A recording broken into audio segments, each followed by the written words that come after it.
Alright, hello everyone. Yeah, we started streaming a little bit early so that I could make sure that everything on last check was good to go. And it turned out to be beneficial because I was not picking up any of my desktop audio. But we will be getting started here in just a moment with Death and Taxes, given to us by Kid Knives.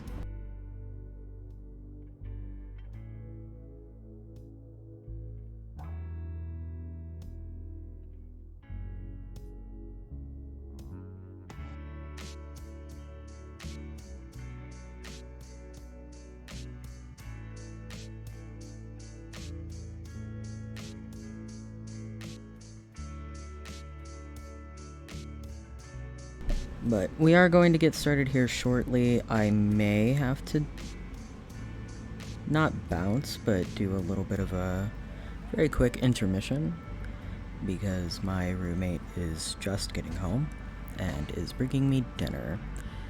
So even your local TV friend needs to eat.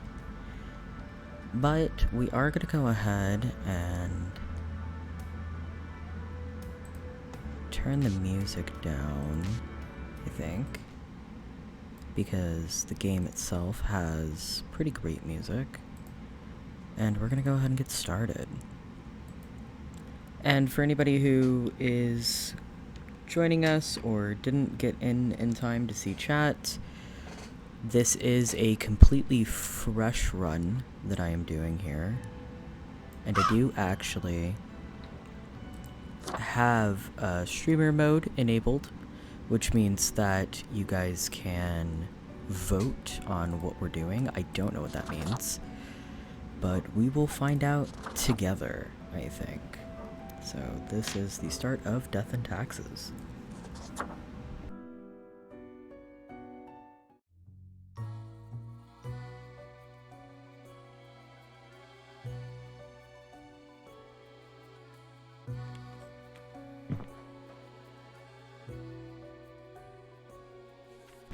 Fate, the keeper of world order, is missing his lemons, it seems.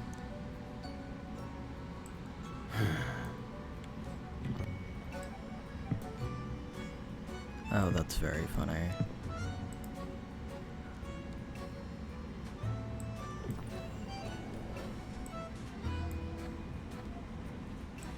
Excuse me, sir.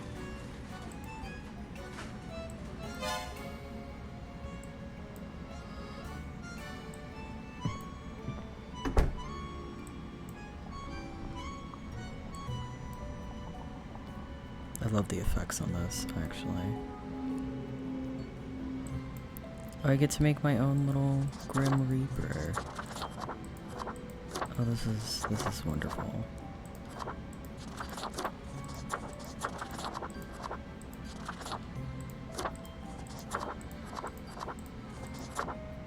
I'm a little bit partial to this absolute mess. I think we're gonna go with the glowy blue head. I'm a bit partial to that mess, or to the very simple kind of blue suit.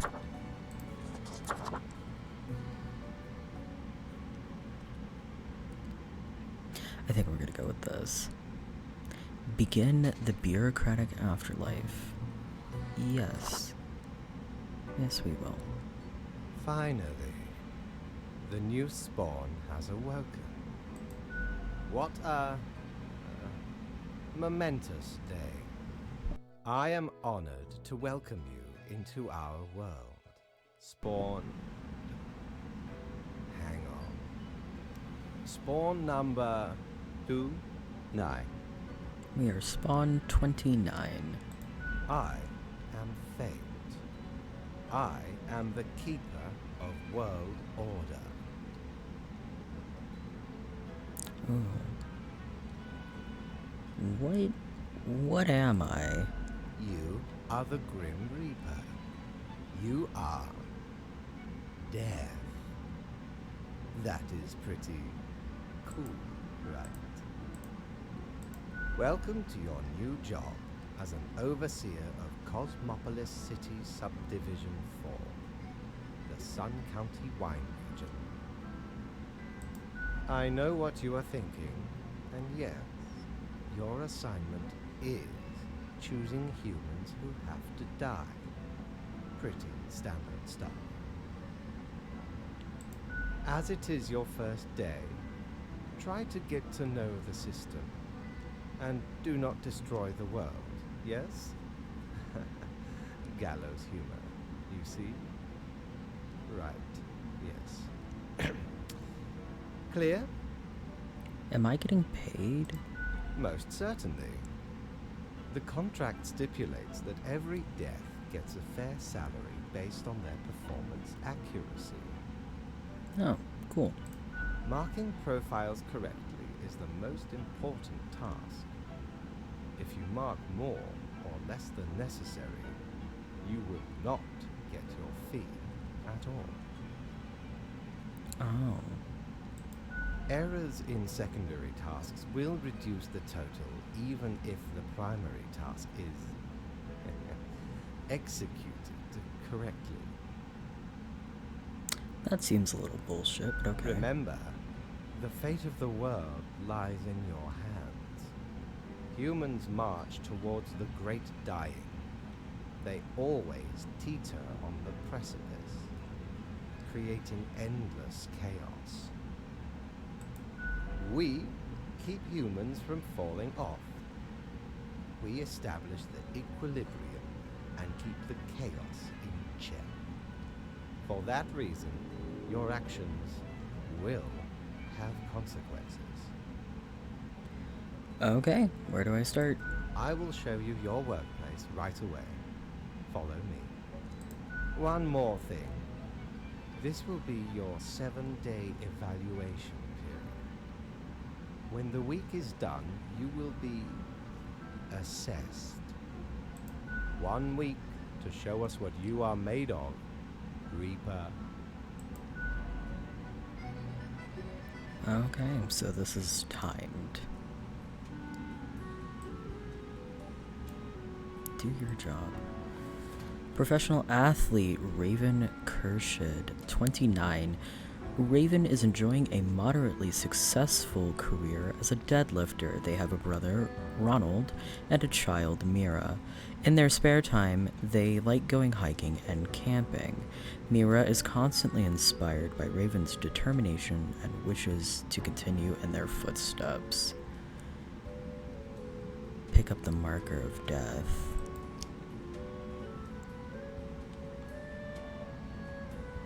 I think she lives. I will confirm. Yes.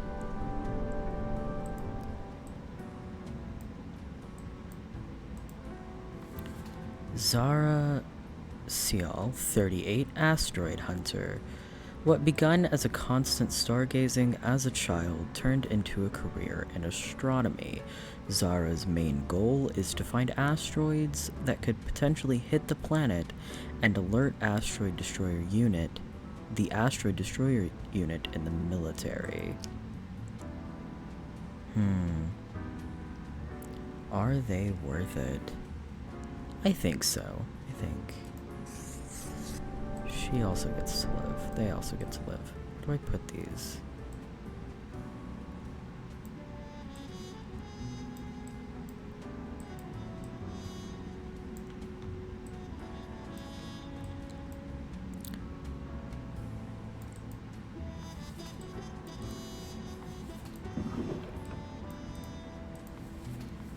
Can I put my phone in there? I can put my phone in there.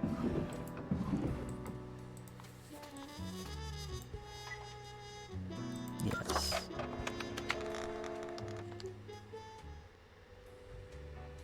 The Grim Office.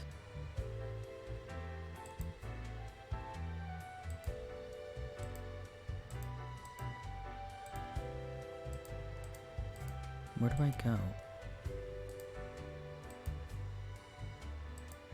Service is done.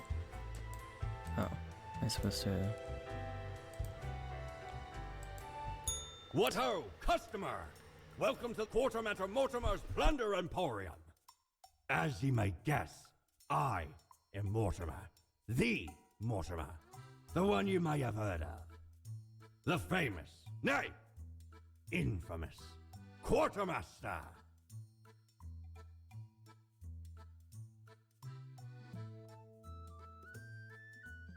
Why, I was the very pirate king of lore, feared across the world. Even as I have grown most humble with age, I still carry within me glory days. He seems fantastic, actually. Aye, ye are visiting me ultimate dream, the Emporium. Browse at your will.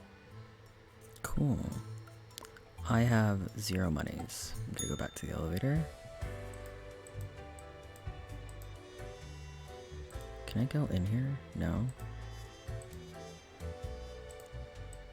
Do I have to, like...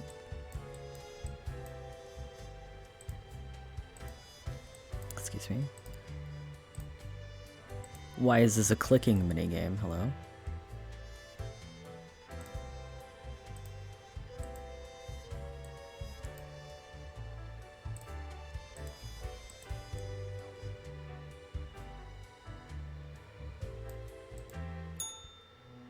Go back to Fate's office. Oh, the new Death Spawn. Welcome.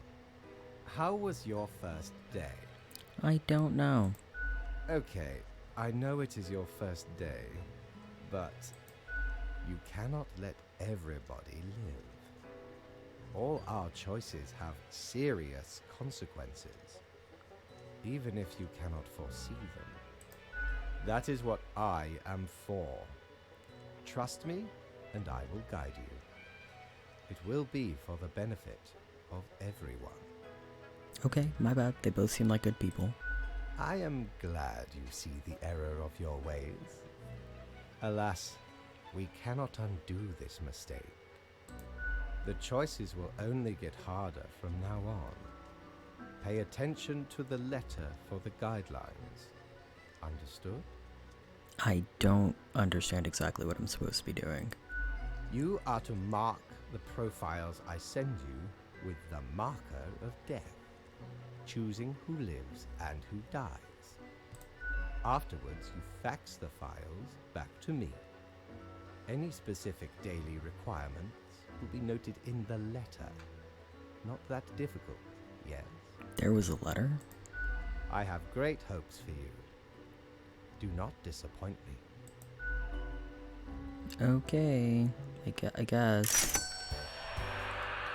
Didn't get paid for the day, that's great.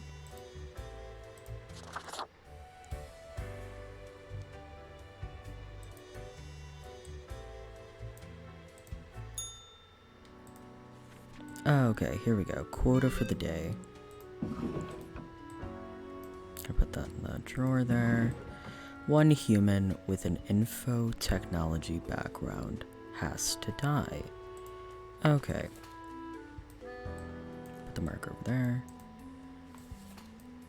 Community manager, a money launderer, and a programmer.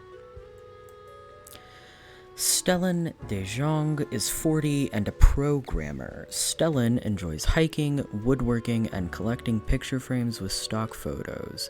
They still kind of enjoy programming, but find it hard to stay up with all the latest trends. They've 7 children with 5 different people and lead a local non-profit trash organization cleanup. We also have Christopher Wyatt, 44. He is a money launderer. Christopher opened a Waffle House in the middle of the Cacti Valley to have a reason to claim illegal income but avoid customers. When a hiker finds the place, which sometimes happens, Christopher starts sweating profusely and attempts to cook with 10-year-old ingredients. And we have Erica Valborg, 26, and a community manager. Erica is a avid digital sports enthusiast who works at the office of the Parallax Digital Sports League. They are also a death metal vocalist passionate about getting the very best out of a performance. And I have to kill someone with an infotechnology background. Oh my gosh. 7 viewers. Hello, Allegro, and the rest of the music box. You guys are just in time, because we have the streamer mode turned on, which means that you guys get to vote whether or not somebody dies. And the choice is between Eriker and Stellan.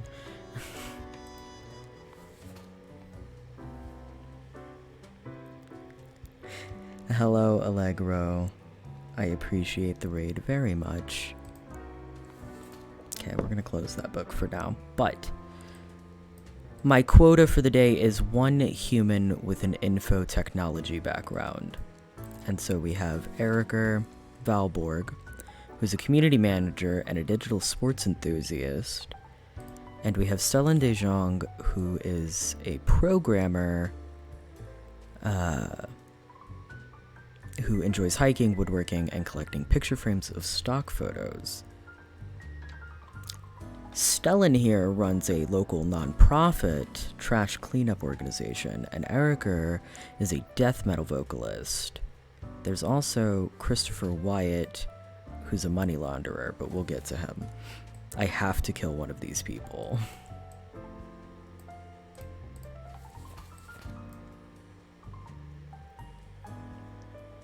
I am also trying to figure out what is happening. So, we will start with Stellan. So, Stellan De Jong is 40 and a programmer. Stellan enjoys hiking, woodworking, and collecting picture frames with stock photos.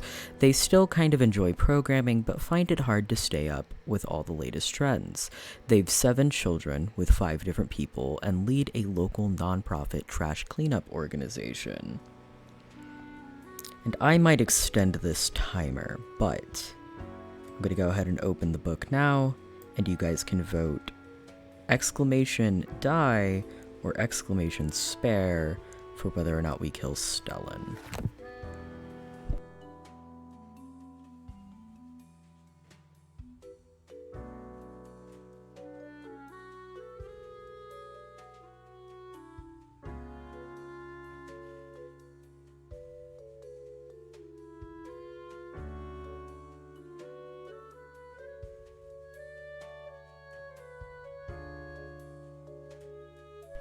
With the caveat, of course, that if we don't kill Stellan, we're definitely killing Eriker. So... Oh, hello, Cosmo.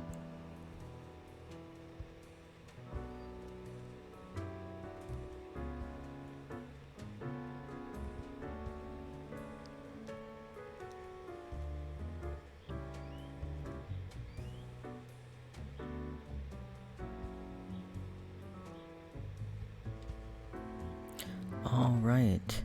It's a tie, apparently.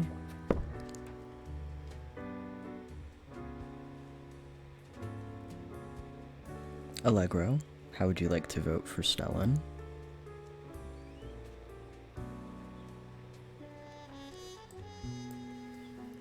I think we are going to up that timer really fast. We're going to turn it to 90.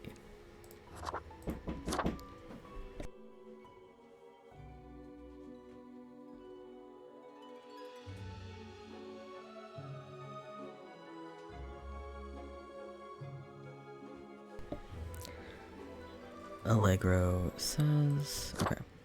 Stellan reminds me of Tech Bros, and I've mixed leaning towards bad experiences. I think we kill Stellan then. We're gonna kill Stellan. Alrighty. Now, Eriker Valborg is 26 and a community manager. Eriker is an avid digital sports enthusiast who works at the office of the Parallax Digital Sports League. They are also a death metal vocalist, passionate about getting the very best out of a performance. only one of them needs to die.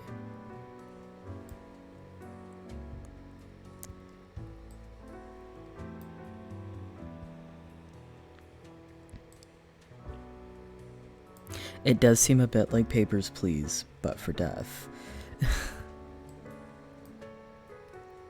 A simple task to balance out the mishap of yesterday. Quota: 1 human with an infotechnology background has to die. So I think I can spare them and get my paycheck. But we're gonna go ahead and open this to vote. You can exclamation die or exclamation spare for Erica Valborg.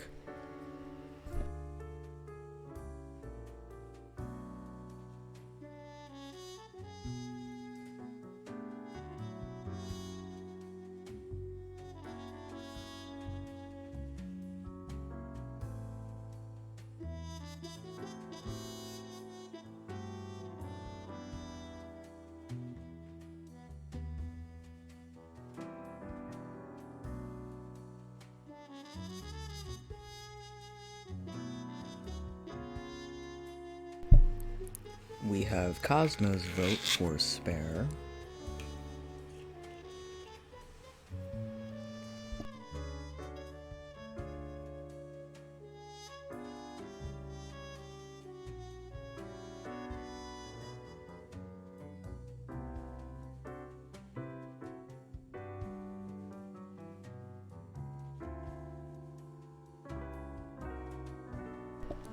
I am absolutely loving the music in this game, actually. Jack Kirby is also voted spare. And we have 15 seconds on the clock.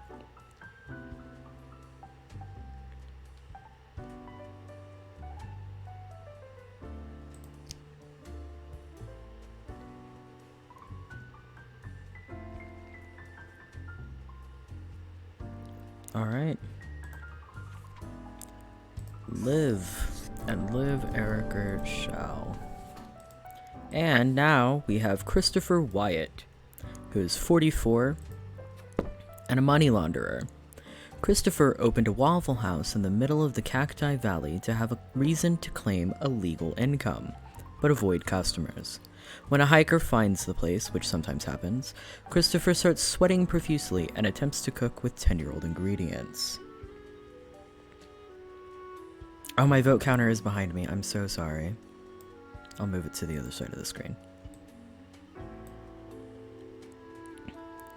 Alright, and we're going to go ahead and get started with Christopher Wyatt.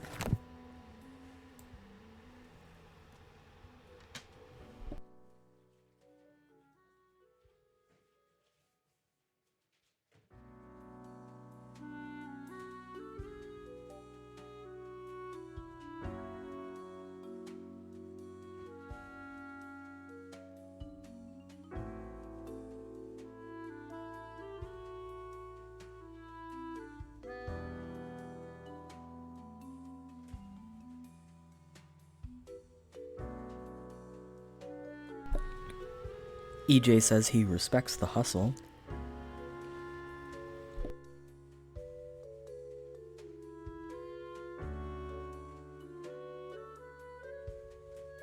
He's definitely either anxious or a serial killer. Also, hello, Knives. I appreciate the lurk. Allegro says innocent until proven guilty.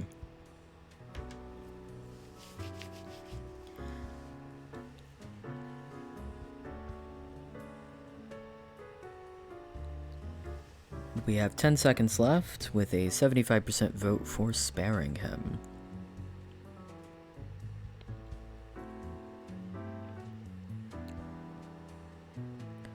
Alright. The voices have chosen live, and live he shall. Confirm my choices. Now, get to go talk to my boss. Grim, how was the second day on the job? I think I'm doing great, actually. It gladdens me to hear that. So, did you follow the rules properly? I did. Great. Yes, everything looks to be in order. Continue the good work, and do not let tough choices get you down. Sounds great. Great indeed. We could use more spawns with your attitude. Rest well. You will need it. See you soon.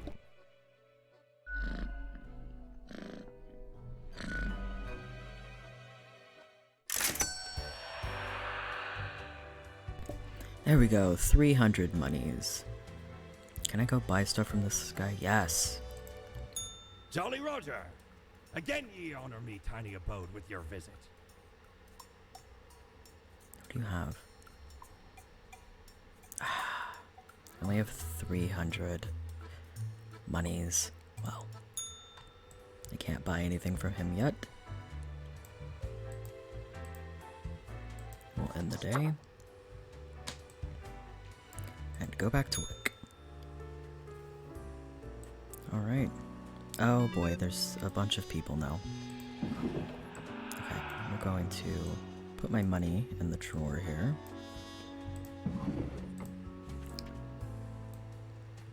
Quota for the day. Only 2 humans have to die. Okay, 2 humans.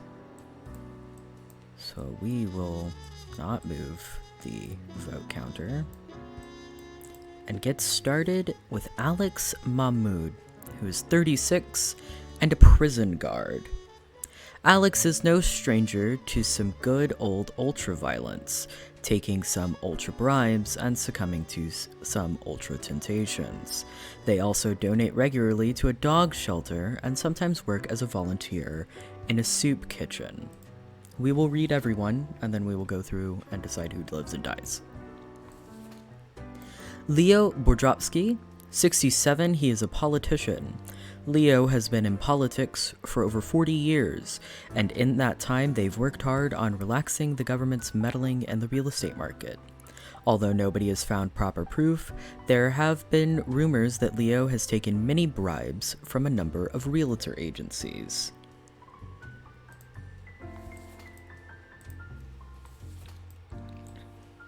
Emile Bonneau, 46, Emile is a priest. Emile went to college at 19 to study religion, quote, for the lulz.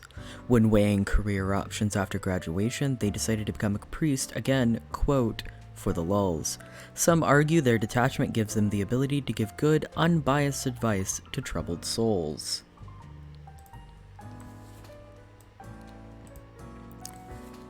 We have Columba Hunter, 47. Columba is an airplane pirate.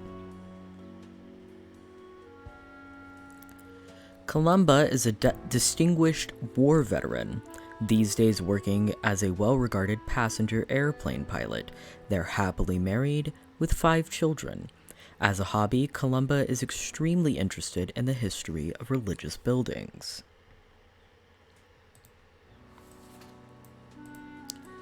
And last but not least, we have Tamayo Hidaka, 31, astronaut.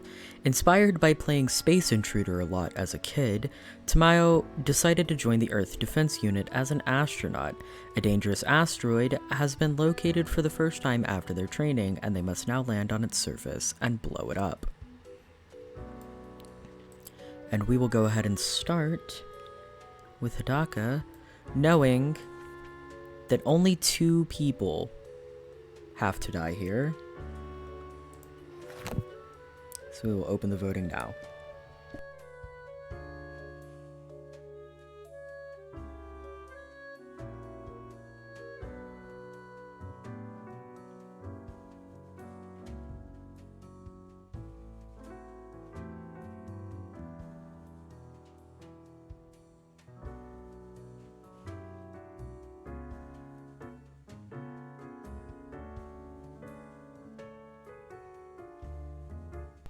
An overwhelming opening majority of spare for Mr. Hidaka here.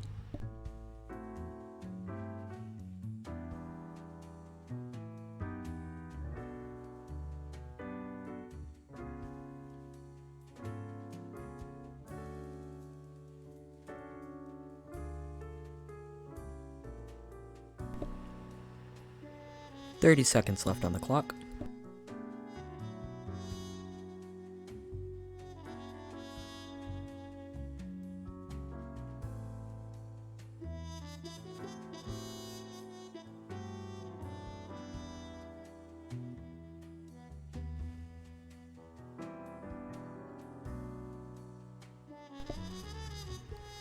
Five seconds left on the clock. But I do think that's everybody's votes in. For Liv. Hidaka gets to live. Next, we will go to Columba Hunter, who is an airplane pirate, war veteran, interested in the history of religious buildings, with 5 children. We'll start the vote.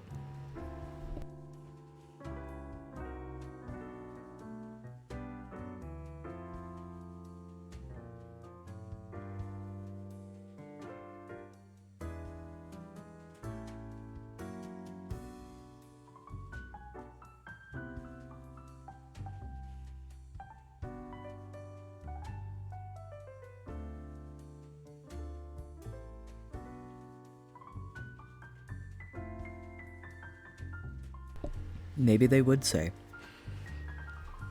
I think they would. I think they would tell us outright if he had done something terrible.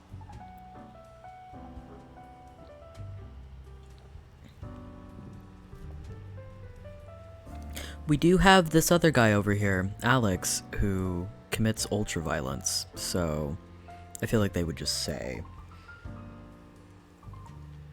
We have 30 seconds left with a large majority of spare.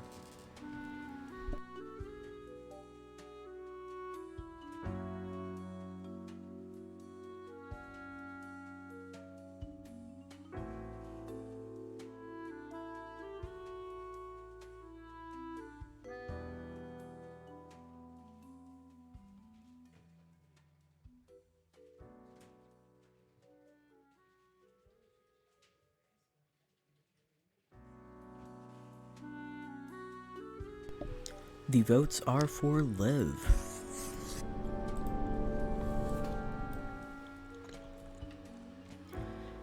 Sorry, I am just checking my screen at the moment to make sure that everything is visible, and we're good. We are going with Emile Bonal. I'm sure I'm saying that wrong. It's fine. 46, went to study religion and become a priest for the lulz, but they seem to give good, unbiased advice. We're going to start the vote now. And if we vote Liv on him, the other 2 have to die. The other 2 are a politician who is helping protect landlords, and a prison guard who does donate to a dog shelter and works as a volunteer in a soup kitchen, but also commits ultraviolence.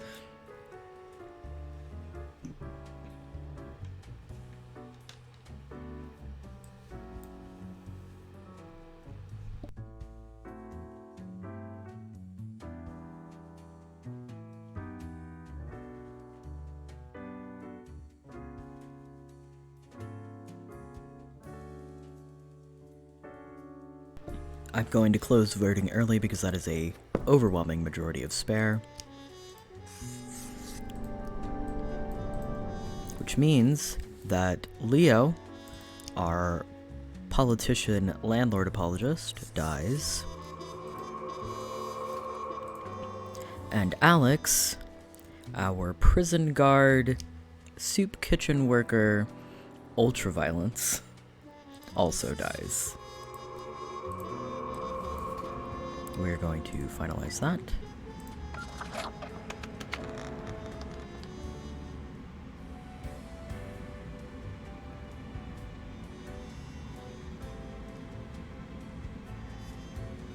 Oh, why are you back? Excuse me just a moment.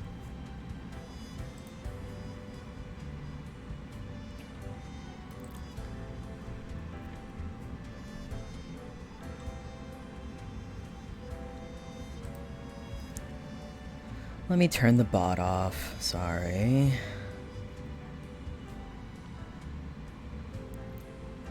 Give me just a moment. Enjoy the calming music while I remember where the bot is.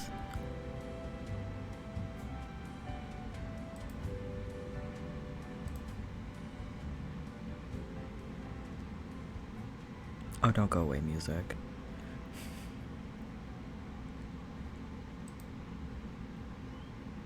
Okay. Turning the bot off.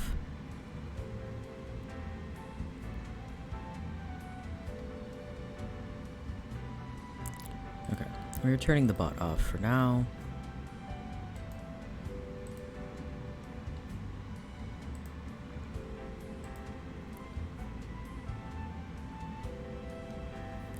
Alright. I was about to ask, can somebody make sure that the bot's not working, and then realize that was just going to lead to my chat having fuck over and over again in it.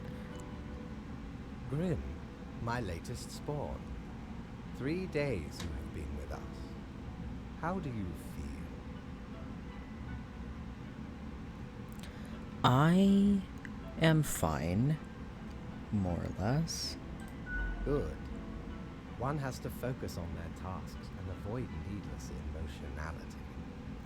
It helps maintain composure in our stressful line of work. You know, that's fair. Now, let me take a look at the files you sent in today. Right. Everything looks to be in order. You have followed the rules and marked the correct amount of profiles.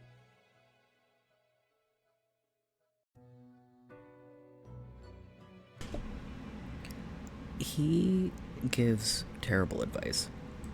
There really is not much else to say. You may leave. See you tomorrow.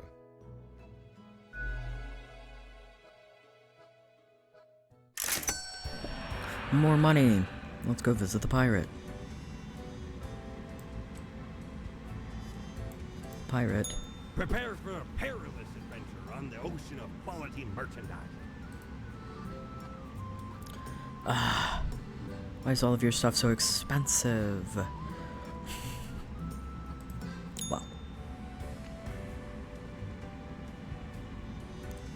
I'm so sorry about Sparkplug, Cosmo.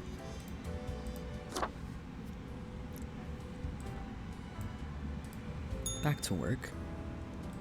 Grim Mail. Have you looked outside today? It rains. It has been raining for hours. Appropriate to accompany the despondents within me. Well, here are some rules for you. 3 humans have to die. We're gonna put all my money in my drawer. Oh, what a spoiled little baby. Okay. And just like yesterday, we are not gonna move that box. We're gonna read through everybody, and then we will decide who lives and dies. I'm going to start with Ingold Vala, 29, field worker. Ingold works on a farm where they do the usual farm stuff. They used to work at a high-stress economics position, but got really sick of the anxiety and decided to swap it out for some tranquil manual labor. It was a pretty pointless job anyway.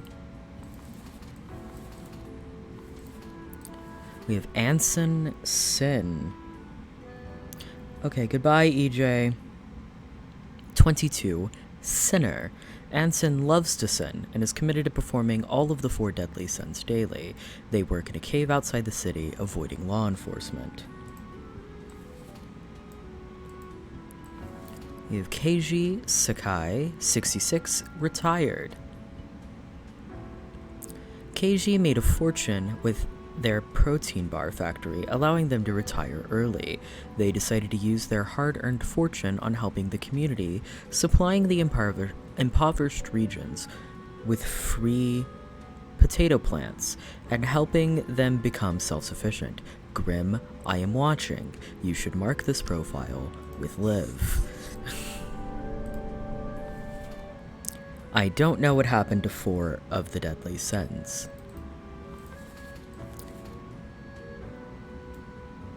We have Romain Chakrabarti, 56, tax collector. Romain is an is an extremely menacing person. They used to be an enforcer for a loan shark and constantly look like they're going to break any and all kneecaps in the vicinity. This makes their tax collecting job rather easy. And Temple Gestalt, 43, military consultant. A consulting contractor, as is often said in their resume, Temple is basically a coup master. Whenever a country needs coups for whatever imperialist reasons, Temple is ready to be sent in to provide necessary support, intel, and logistics for any coups.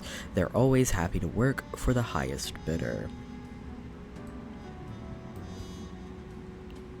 And we're going to start with Temple Gestalt and the vote.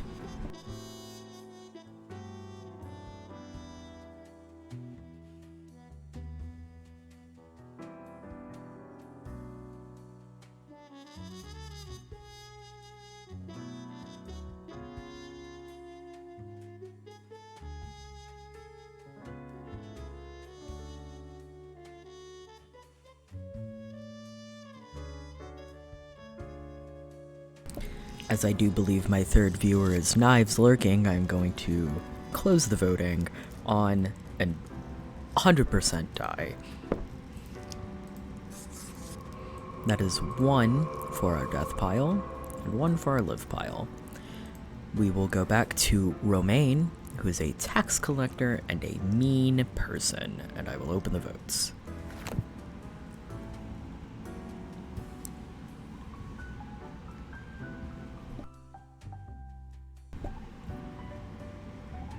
Cosmo has voted die for Romaine, who is likely breaking kneecaps for the IRS as we speak.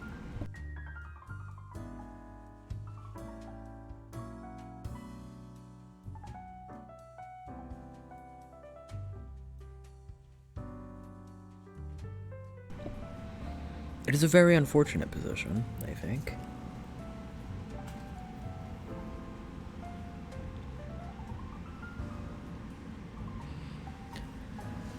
But I do believe that would be everybody. We will close and kill Romaine.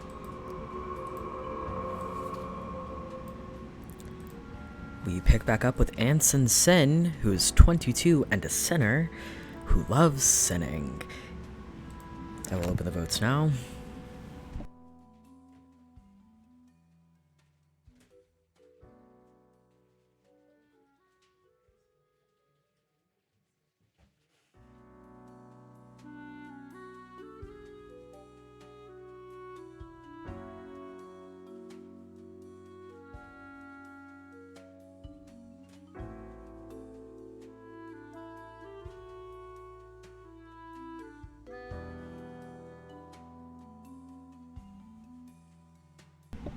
If we spare him, might I remind you, we kill Ingold Vala,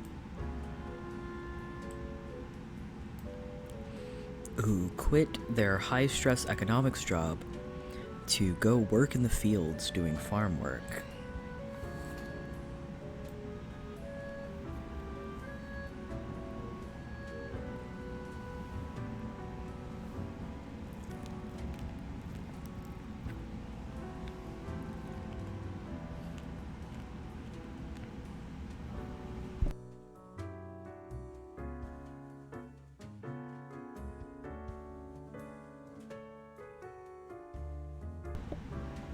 You can just try retyping die.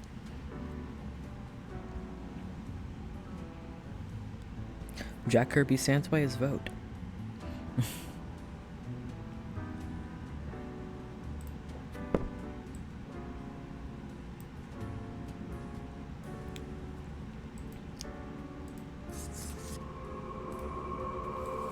Don't worry about it.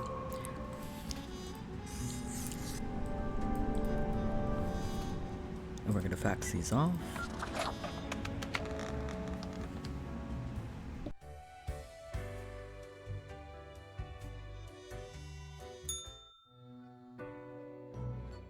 Grim, there you are. Let us be quick. All the profiles are here, just as requested. Excellent work. You even adhered to my little test note. I commend you for exhibiting vigilance. I am beginning to sense a tinge of pride growing within me. I did not expect you to turn out such a good and dedicated Reaper. I live to do my job well. If you keep this up, you will get far. You may be even promoted to a middle management position. Imagine the possibilities. Oh boy, middle management, that's always been my dream. Anyway, I am quite busy tonight, so you can go. Until tomorrow, Grim. What could you possibly have to do? Let's go to the pirate. What ho!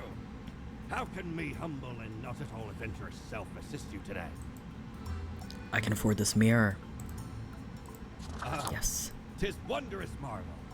Once upon me and me crew sailed the southern seas and came across an accursed lighthouse. Plundered the lot of it, even the mirrors. Built the frame from beautiful driftwood washed ashore from the ship we rammed into. Covered it in all gold, too, course. Aye, a proper beauty. A coin, the thing which usually makes up the largest portion of any buried treasure. And a pair of cat ears. Just don't talk or even think about the film adaptation of the musical. Yes, Allegra, there's a pirate. He sells different wares every day. I think I'm gonna buy this coin. Used to belong to the ruthless corsair Thaddeus Thatcher, this one. 'Tis the last existing item of a lost civilization. Mad Thad landed in their village, gathered up each and every one, sage and king and beggar alike, and let Lady Luck through this very coin cast judgment on all. About half the civilization died that day, the rest doomed to a slow extinction. Then me crew laid upon Thad's war gallery near the gorge of Telenor. The battle was merciless, but the treasure was most exquisite. Anyway, 'tis useful if ye can't decide what to eat for dinner.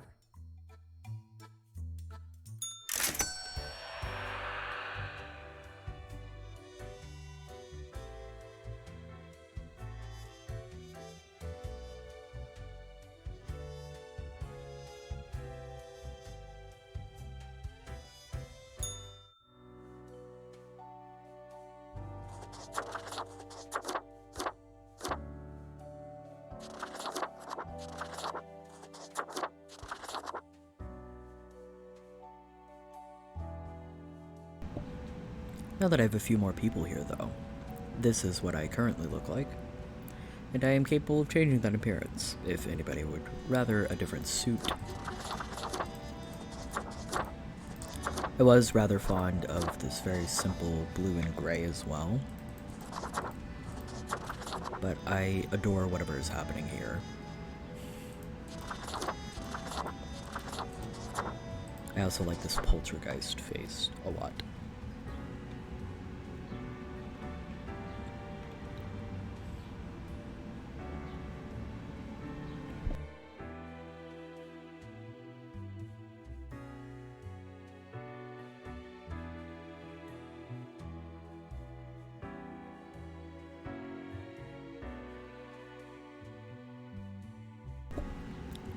Alright, we're gonna stick with the outfit and go to sleep.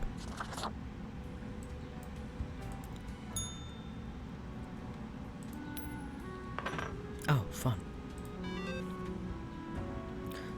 Okay, good you are paying attention after all. We cannot allow workers to doze off or become complacent, else mistakes may sneak into the workflow pipeline. Quota for the day, 2 humans, and spare any with a science background. We will start with Benjamin Avery, 45, naval captain.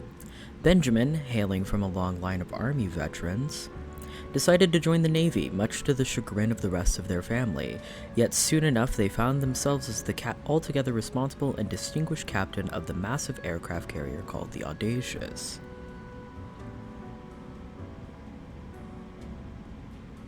Hello, Iron Duck. You did, in fact, leave work to see virtual work. But in this one, we get to kill people. And I will re-explain the rules in a bit. But we have Dea Sastry, 27, and a painter. Dea paints nudes and nudes only. For some reason, these paintings don't sell very well, and they've been playing around with the idea of pivoting into a life of sin after being inspired by the heroic death of a prominent sinner, Anson. I don't pretend to know what you get up to, Iron Duck. Benazir Al-Ram, 49, nuclear physicist. Benazir was inspired to study nuclear physics by old science fiction novels. Their original plan was to build some sort of atomic death ray, as seen in their favorite novel, which alas never went anywhere. But by that time they'd become an accomplished and respected physicist, and I am required by my boss to spare all science backgrounds. Hayden B. Blackburn, 41, a field researcher in geology. Hayden is a geologist who is adamant in their belief that micro-scale steam mechanics are totally doable. They dream of creating a micro-scale model steam train by using this soon-to-be-available technology. This is also a science background. Goski MM, 25, systems analyst. Goski, I'm saying that wrong, Gosi, is on the verge of finishing a proposal for a delivery system infrastructure based on low-cost drones. It would use cutting-edge drones to safely and effectively transport food from stores and restaurants to people. They got the idea while looking at a stressed food delivery person on a bike in the rain. Does systems analyst count as a science position?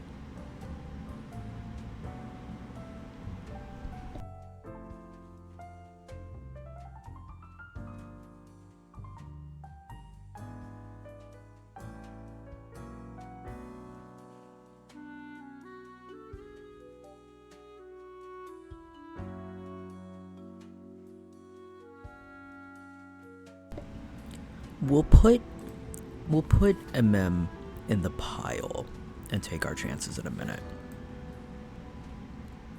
And we have Henry Birch. He's 43 and a literary critic. When the adolescent Henry poked a fellow student with a pen, they realized, from that moment onwards, that their best friends will only be found on the pages of books, as these friends cannot be directly poked with pens.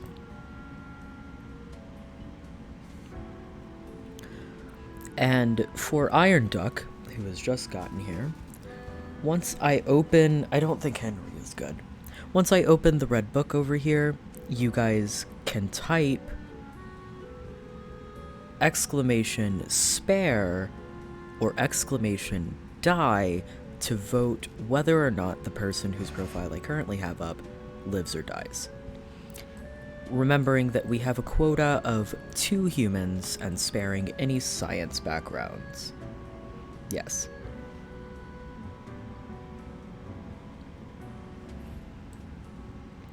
But I'm gonna go ahead and open the voting for Henry Birch.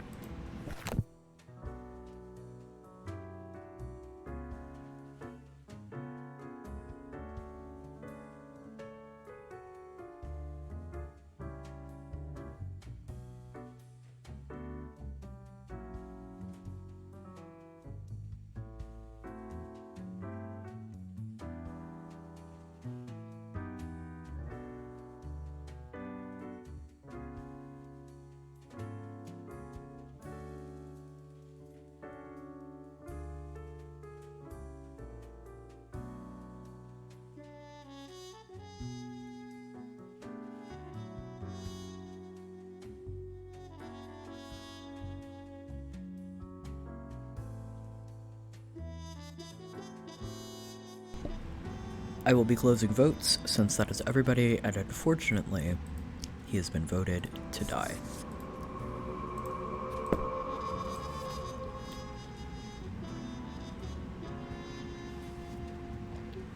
That's valid, Allegro.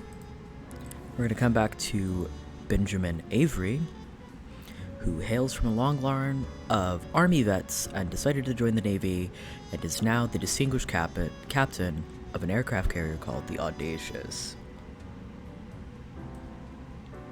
If we kill him, we do spare these other two, but I will go ahead and open the votes now.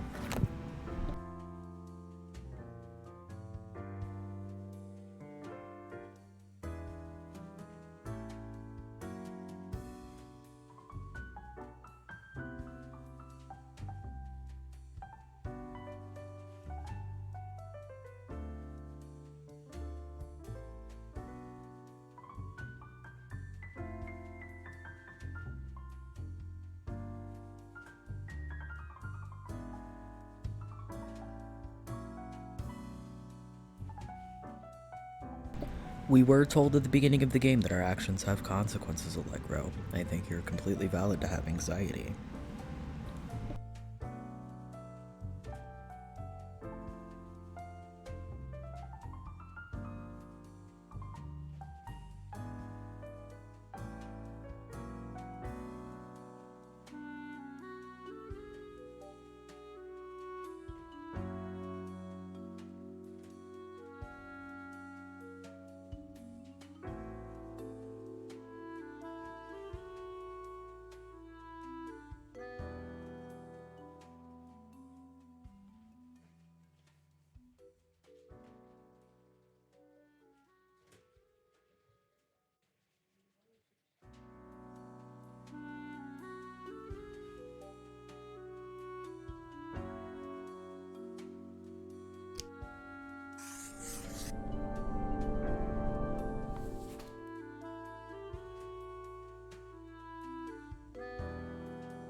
Well, Daya was inspired by our killing of Anson Sin, who was a sinner who violated 4 of the deadly sins all the time.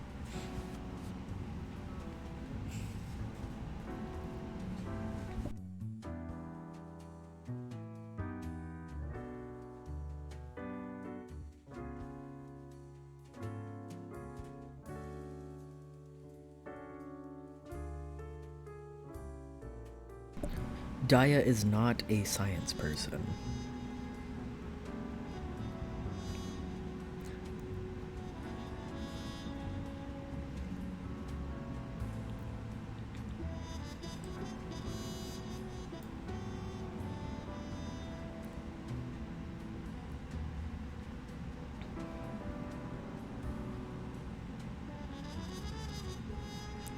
I do believe we have only killed 1 person, and if we kill Daya, we spare MM.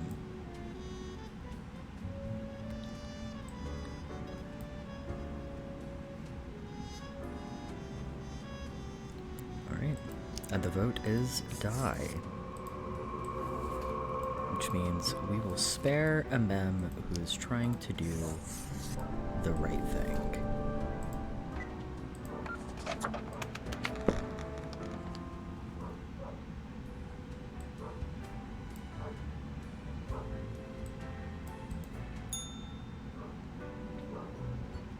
What a day, Grim.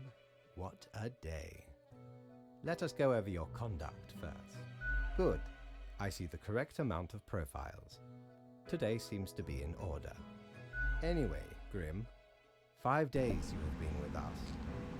How does it feel to make the difficult choices? I think it's a job. It's a job like any other. Is it, though?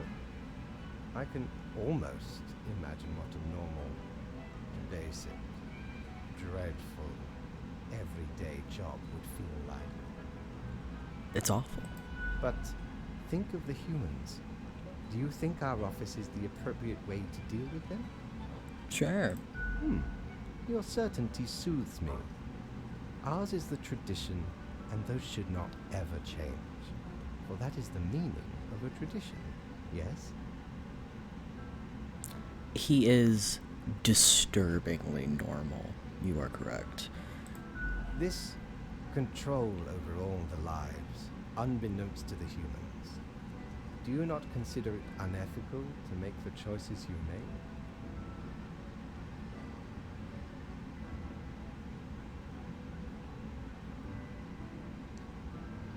No point in worrying. It gladdens me to hear you do not bother yourself with unnecessary concerns. The office is perennial and venerated. Eons we have spent designing the appropriate methods and strategies. They're all terrible. We know what we are doing. I'm sure you do know what you're doing. Oh, I do apologize for taking up so much of your time. Before you go, are there any questions you would like to ask me? What is the basis for the profiles? Oh, not at all. You don't sound sure. I am, quite so. Is it predetermined? What about free will? Humans have some free will, sure. They can make a variety of choices. Yet what matters is that they cannot escape the inevitable. The life-threatening situations that bring them onto your desk, the result of their own deeds and decisions. Then there are some highly complex calculations, factors and aspects that influence the situation. But that is just a bit over your pay grade, so do not worry about it. You said I was going to get a middle management position. Anything else? Why do all the profiles refer to people as they? An astute observation. You see, Grim, Oh, goodbye, Iron Duck. our office does not operate on information about biological backgrounds or genetic composition. Minimal.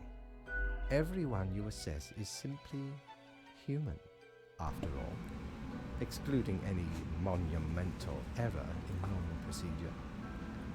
You heard it here at Death and Taxes. Gender does not matter. The bottom line is that the humans end up on your desk and that you must follow the rules. Anything else? Should I ask why we're not killing kids? I don't feel like I want to know.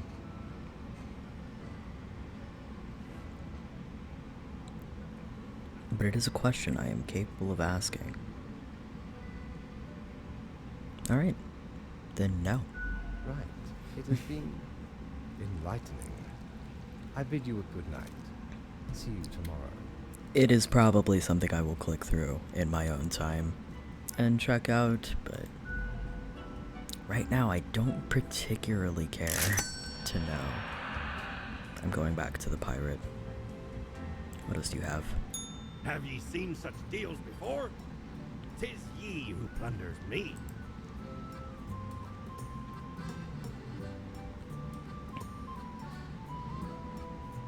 Threnody to Desolation. Peculiar flecks twirled disquietingly inside this glass globe, never settling. In the middle of the storm stand figures too difficult to discern. Everything seems to be in a state of constant transfiguration. Fascinating. Boo the Gerbil. A perfectly regular-sized toy gerbil made out of rubber. We're not gonna buy anything today. I just wanted to see what he had.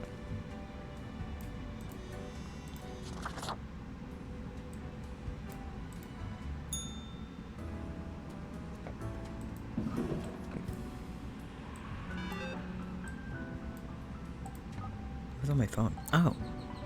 Tomorrow Science, nuclear physicists researching nuclear drive technology for outer space exploration. Crow News. Critic dies from blood poisoning after accidentally stabbing themselves with pen. That's how we killed him. Fascinating. Thousands of already low-paid deliver workers lose jobs to carrier drones. Oh no. A win for diplomacy. Captain B. Avery de-escalates a tense dispute in the Marisola Peninsula before it reaches full conflict. Nice. Local scoop. Our small-town prodigy moves to the city. We say reach for the stars. And scientists are very close to figuring out how to counter a dangerous pathogen. We probably should not have spared the drone guy, it seems. Oh no. We've done an oopsie. 2 humans aged 35 or younger have to die, and any humans with a medical background have to die, and 6 in total. Okay, so we're gonna separate these to 35 and younger, so that is 20, 55, 35, 42, so 53 or 63, 63, 26, don't move that book. Don't move the book. 26 and 48. Okay. And anybody... Okay. Can y'all see that up here?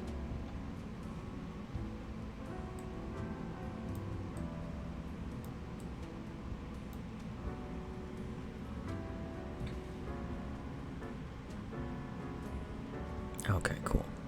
So, 2 people from this pile need to die. And anyone with a medical background has to die. So we will start with Annabelle Tells, who is 20 and a student. Annabelle has devoted themselves to becoming either an astrophysicist or an astronaut. The 2 things are somewhat related. They also enjoy painting, mostly nudes, computer programming, and volleyball. Seamus Sage, 35, unemployed. Seamus lost their parents at age 3 and was raised by an odd foster family at an isolated village. These days, they're on a mission to find a legendary Skull of Death, an artifact that supposedly gives one the power to live forever.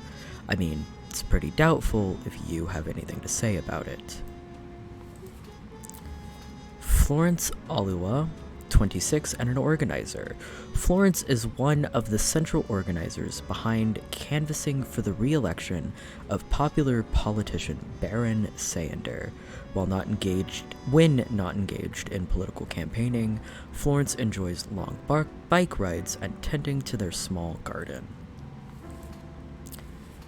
And Nephis Aragon, 26, temporary position. For several years now, Nephis has gone from one temp job to another. Just one more temp job and you're qualified for the real thing, the university consultant told them, but that was 3 temp jobs ago. So one of those people has to die. We will decide that in a moment. Dudley Singleton, 55, unemployed. Dudley aims to make the world a better place by collecting tear, bottles, cans, and the like. After collecting a set amount, these bottles can be exchanged for money, and new alcohol can be bought for the proceeds, which creates more bottles to take care of. This is a medical background, which means we have to kill him. Eric O'Brien, 42, optometrist. Eric loves gazing deep into the eyes of people. They just can't get enough of what they see in there, usually pupils, corneas, the retina, and all the rest. Sometimes they imagine they can see into the very soul of a person. Sometimes they just see eye damage they need to work on. And we have to kill him. So he dies.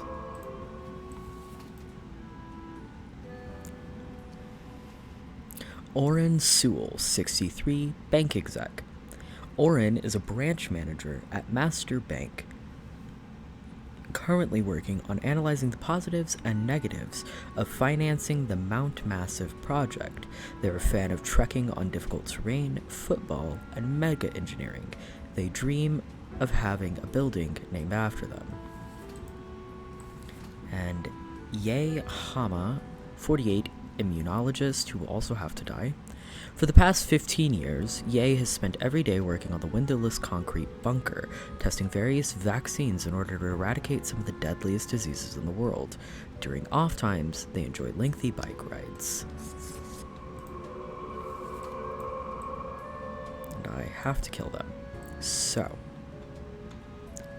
4 more people need to die, and at least 2 of them need to be for this pile, so we will start here.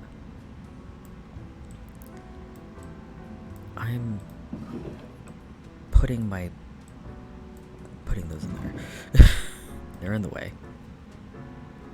So, we have Annabelle Tells, who enjoys painting, computer programming, volleyball, and wants to be an astrophysicist or an astronaut. And I will open up the voting now.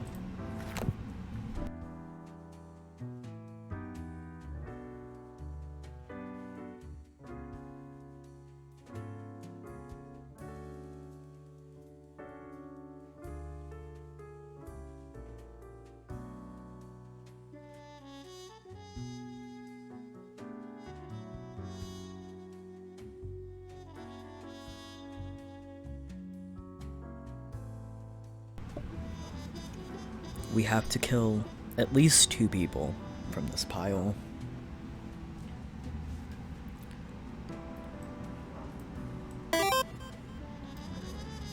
Oh. Thank you for the follow, Ghostity Bot.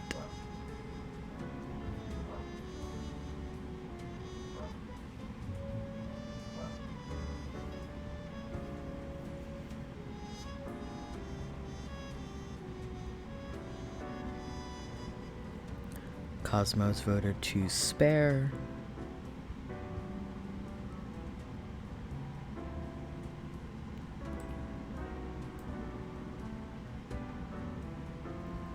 And I think that's going to be the only vote.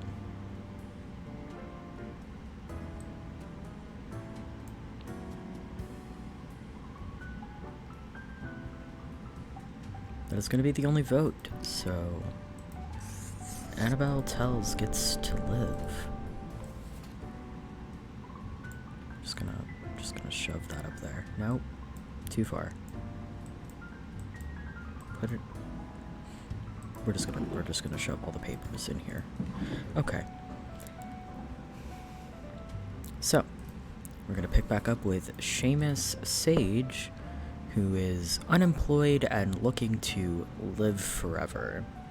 And we're going to go ahead and open the voting now.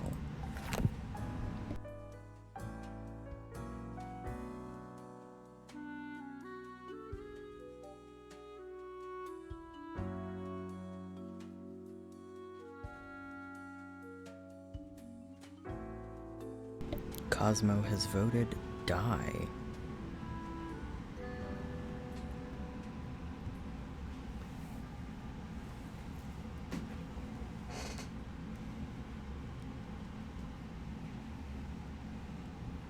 Allegro has also voted to die.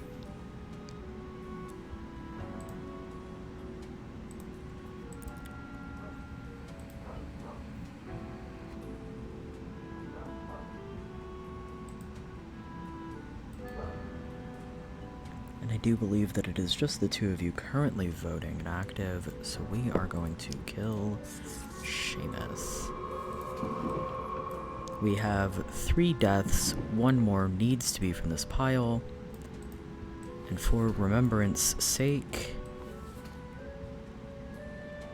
we have an organizer for a politician, and Nathis here, who has been moving from one temporary job to another after getting out of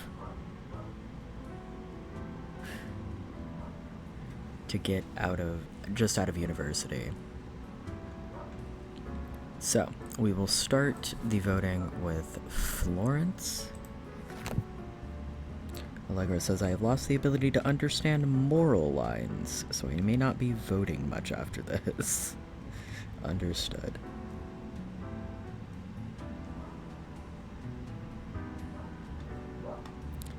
It's fine. If we don't get enough votes, then I will just start flipping coins. I did get this coin after all.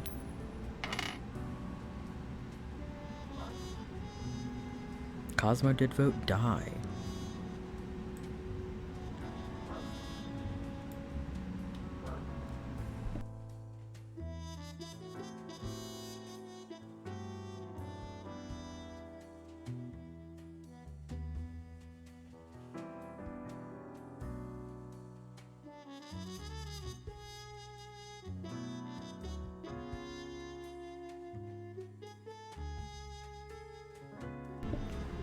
We are going to go ahead and close the vote with another die.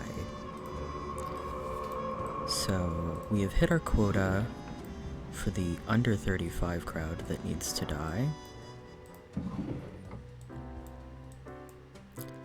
And now we have to kill 2 of these 3 people. And for reminders, we have Naphis, a bank exec, and an unemployed bottle collecting. None of them are medical people. I've already marked all of the medical people. We just have to kill 2 of these. So, we will go ahead and start the voting with Oren. And we'll flip the coin for good measure.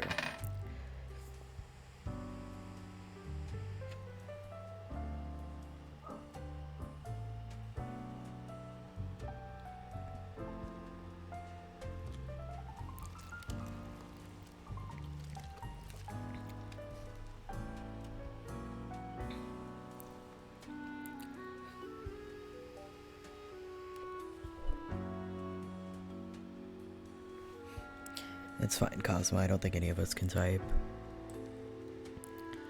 For the actual tiebreaker... Oh, no, Aya is here.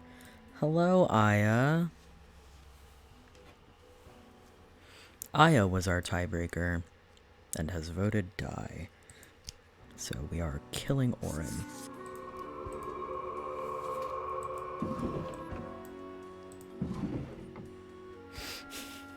Goodbye, Aya.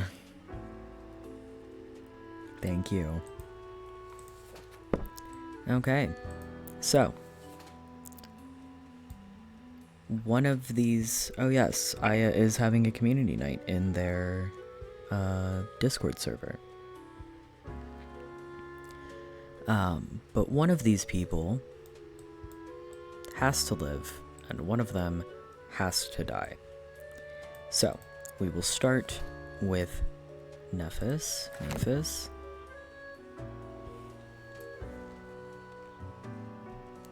who, if we kill them, we are kicking them while they are down. I cannot stress that enough. Cosmo has voted to spare. Allegro has also voted to spare. We're going to spare and kill Dudley.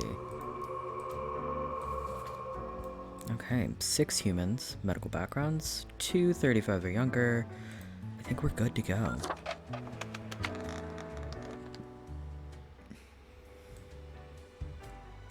Did I do a terrible job, Mr. Fate? Ah, Grim. It looks to be a rough day out there. New recruits often falter during dark time. Yet you seem to have performed adequately. How do you feel after such a day? It was a lot to do, but I think I worked it all out. Good, good. We have to do what is necessary, even if we do not fully understand why. Let us hope these days do not continue. Any idea what happened? A medical calamity, maybe? Interesting. An insightful streak may yet rattle inside that skull of yours. Off you go now, Grim. Good night.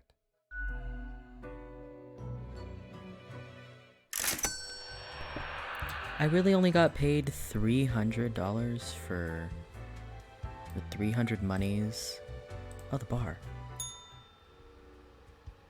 Hello, Gus.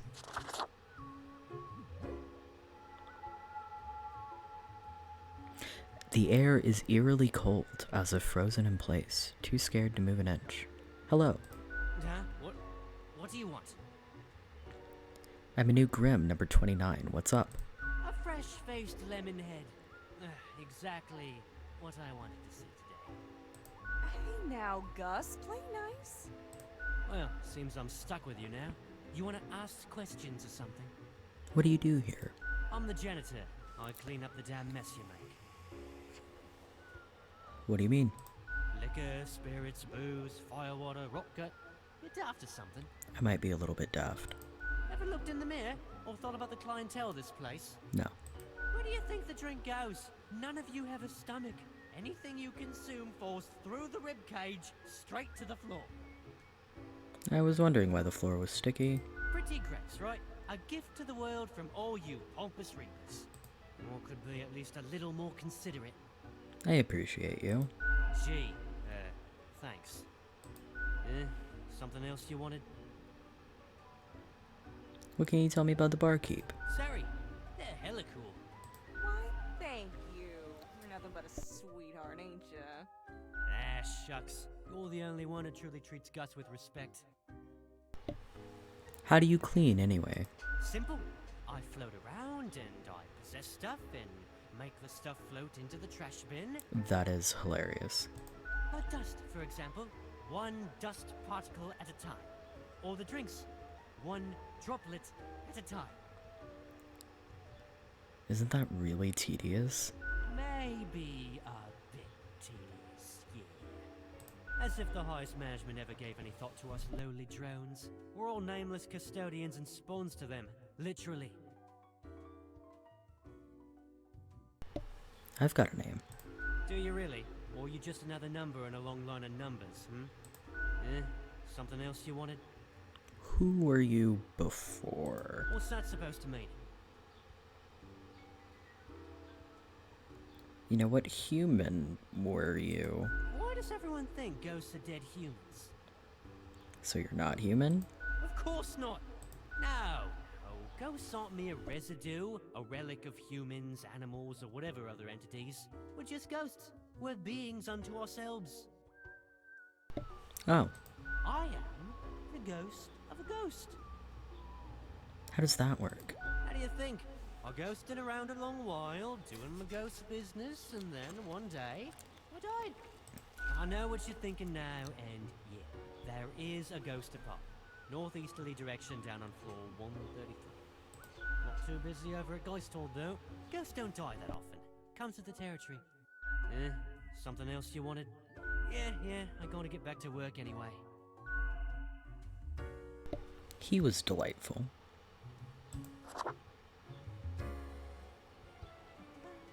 Whoa, hello there. I'm Sari, and I welcome you to Cerberus's Den, the finest drinking establishment this side of the void.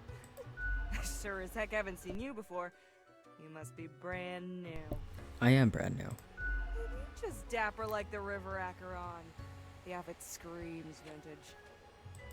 So, how are you liking existence thus far? Lots of paperwork. Oh, don't I know it. Administrative bureaucracy just can't be escaped. They'll always find you. Eventually. But hey, that's why you figure out the small cracks in the system you can manipulate. Okay, newbie, before we continue, I got this little, game I play with every fresh-faced patron. It's real simple. They have a really fun design. I love this.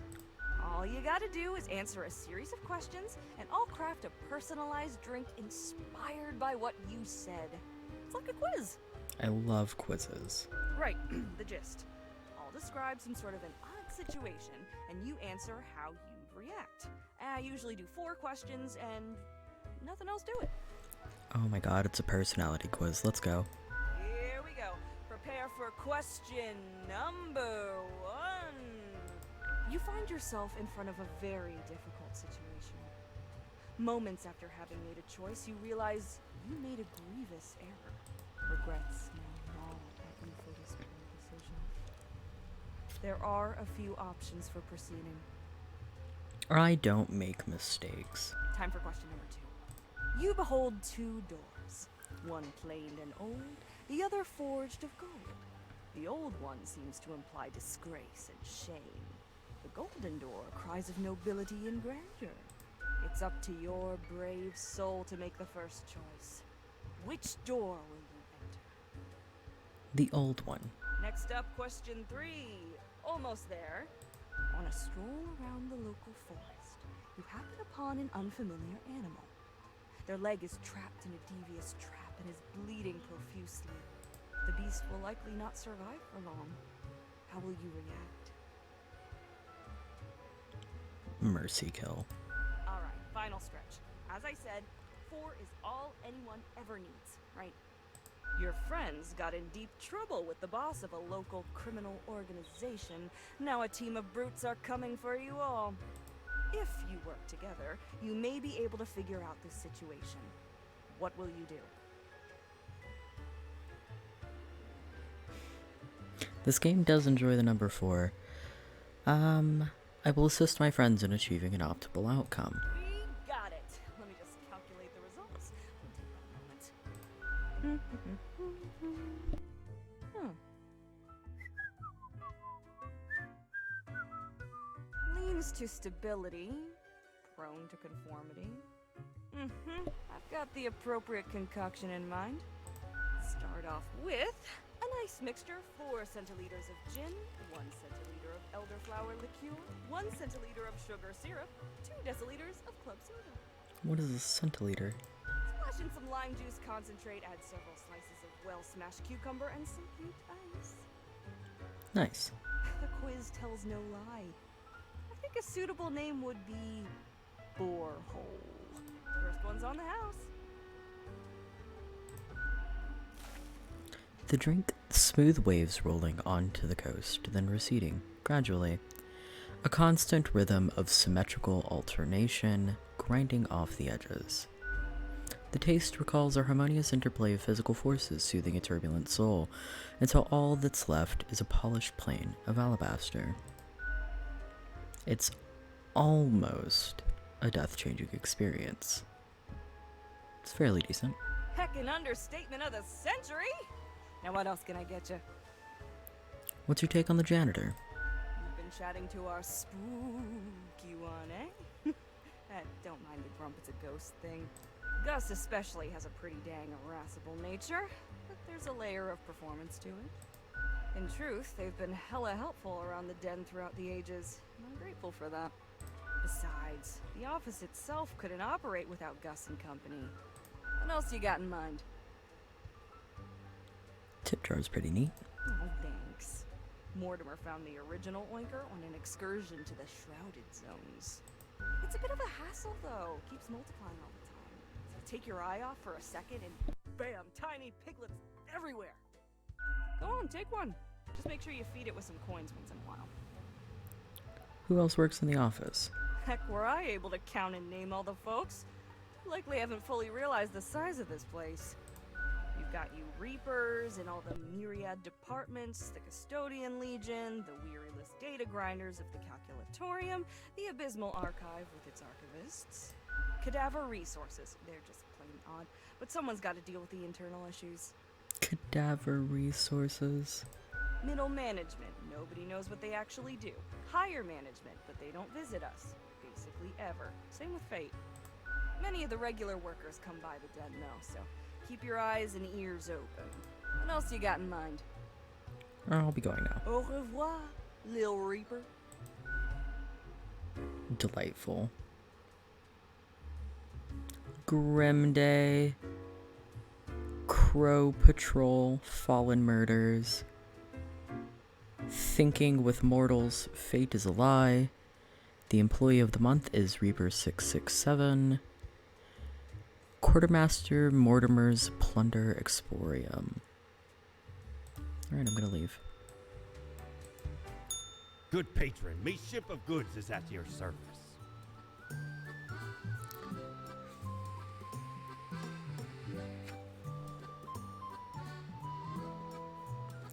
One use only to remove grievous mistakes.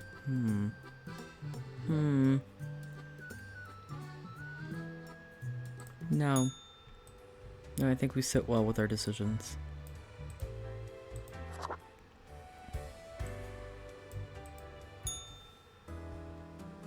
Oh boy. More coins. What is astrophysics all about anyway? Let Annabelle teach you. Immunologist dead as epidemic hits hardest at those trying to combat it. Oh. Search for the legendary skull takes a tragic turn. Archaeologist seemingly assassinated. The MM project struggling to find financing. Ecological restoration of the mountain delayed by several years. Young campaigner shot during a rally by a member of a reactionary group. Oh no. Baron Sander mourns loss of longtime supporter. Promises to help out the family during these dark times. Body found crushed under an avalanche of bottles. There were so many.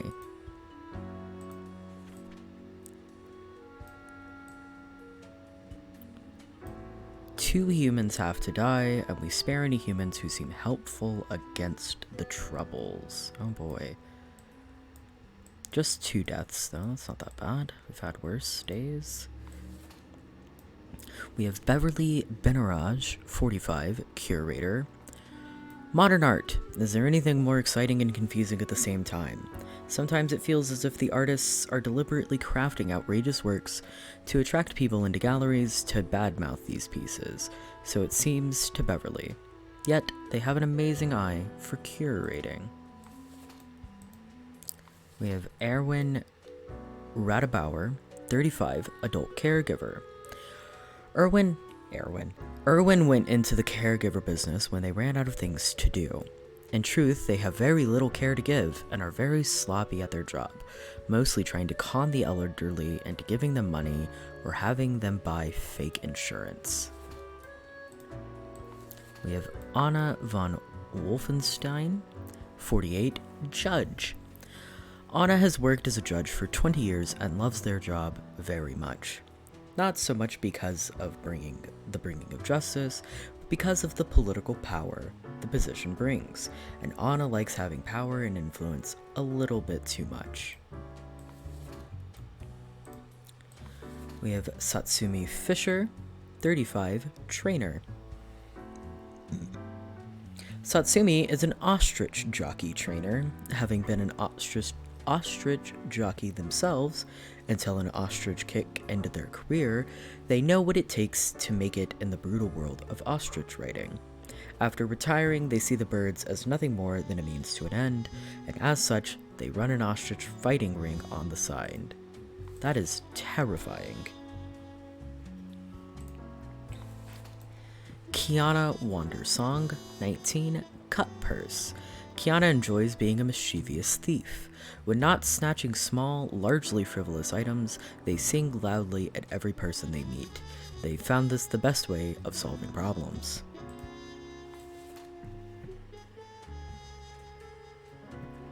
The ostrich fighting ring is fucked up. You are correct, Cosmo. Benoit Krakow, 55, online casino operator. Benoit built a website to lure people who like to gamble but don't want to leave the house to do so. All the games are rigged, of course, and highly addictive. They have games designed to appeal to people of all ages and social backgrounds, even kids. And helpful against the troubles, which I think is this epidemic that's going on.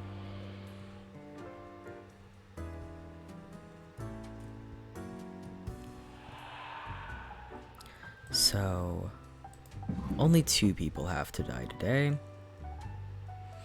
And we will go ahead and start on Benoit Krakow.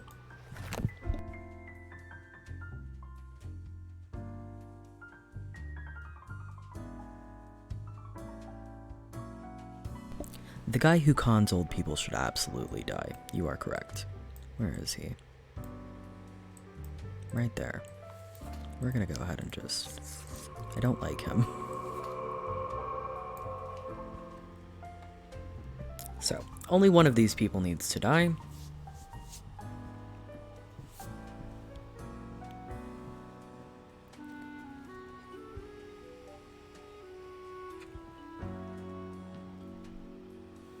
What do you think, Cosmo?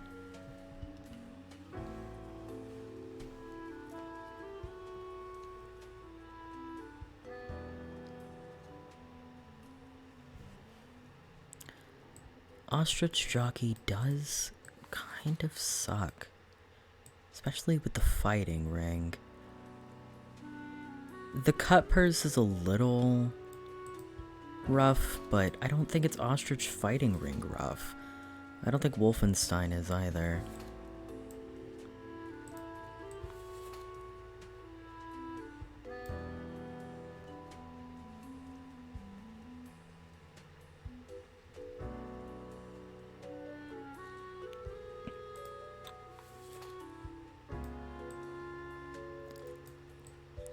Spare humans who seem helpful against the troubles. We were also experiencing a bit of a political issue at the moment, so I think sparing the judge here would also be... There will be consequences if we kill more people than we need to.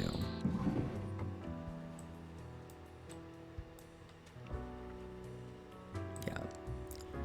So... Spare humans who seem helpful against the troubles. So we are in a bit of a political outfall. So I think sparing Anna is a good plan.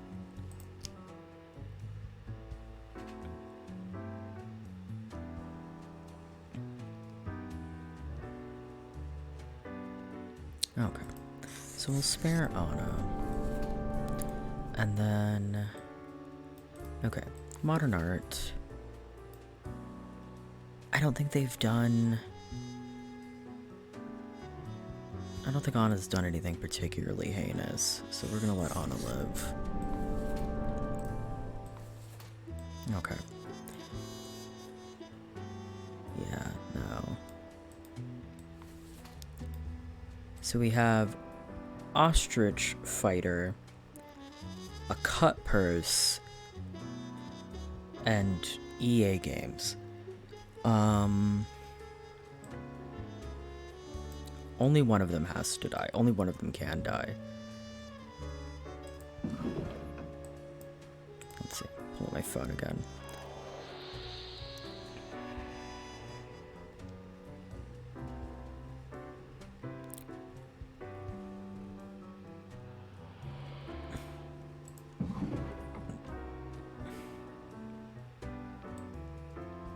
Ooh. The MM project struggling to find financing. If we let him live... Yeah. We'll let the cut purse live.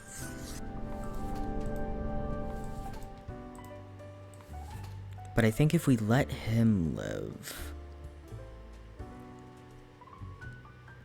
Like, he makes money, right? And we have a couple different things that people are losing money.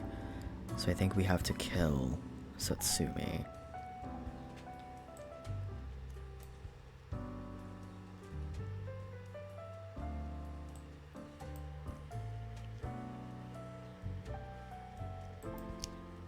Okay, so we kill Satsumi. And we spare Benoit. No more ostrich fighting.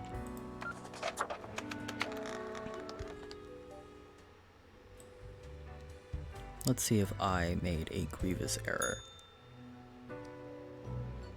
Welcome, Grim. It is the end of the week. Your performance review draws near.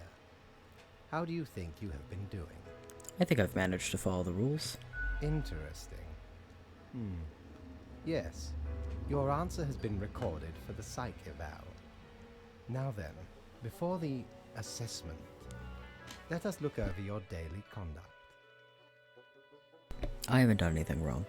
I see the required profiles are all here. Excellent. This bodes well for the evaluation. I guess it is time to get started. Yes? What about today? Today? Oh, everything seems to be getting better as we speak. Do not worry about it. Fixing the world is a slow process. So, keep at it. As long as you follow the rules, it will all get better. Now, where did I put those papers? Ah, here we go. Right. Looking at these stats, the numbers say you have performed adequately. To be fair, I hope you will boost your performance. Adequate will not get you far. Do not let this cloud your judgment. You still have much to learn and many rules to follow. Piece of cake. Careful, Grim. That is exactly the kind of hubris that will lead to a downfall. Maybe. As such, your 7-day evaluation period has concluded. You have passed. Excellent. That is all. Until tomorrow, Grim.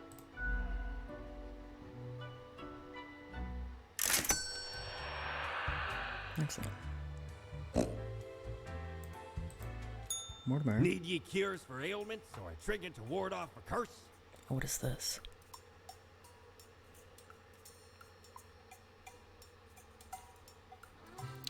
The Annals of Transience help keep track of any passing temporalities. It counts days in a month, from 1 to 28. Those are all the days. All of them.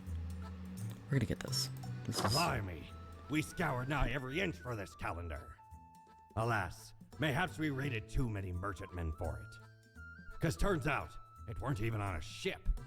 Still worth it for the Annals' work on any year.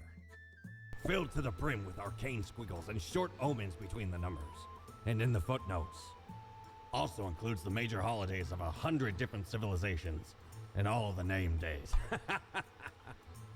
I finally procured it from an old man on the steps of Acropolis. Excellent, Mortimer.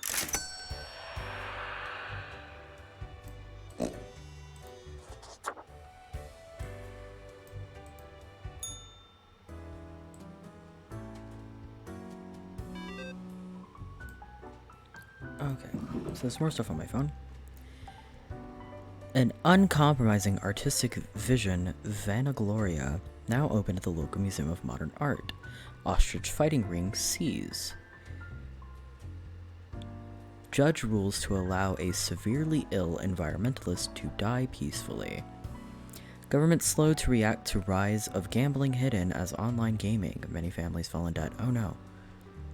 Robber found to have amazing singing voice lands record deal. Oh, we helped her. We actually helped her. Tale of a singing bandit to be turned into a video game. We really helped her. Read our new article on the post-humanist perspectives for the future. Okay. 3 humans have to die, and we spare any humans aged 35 to 60 if possible.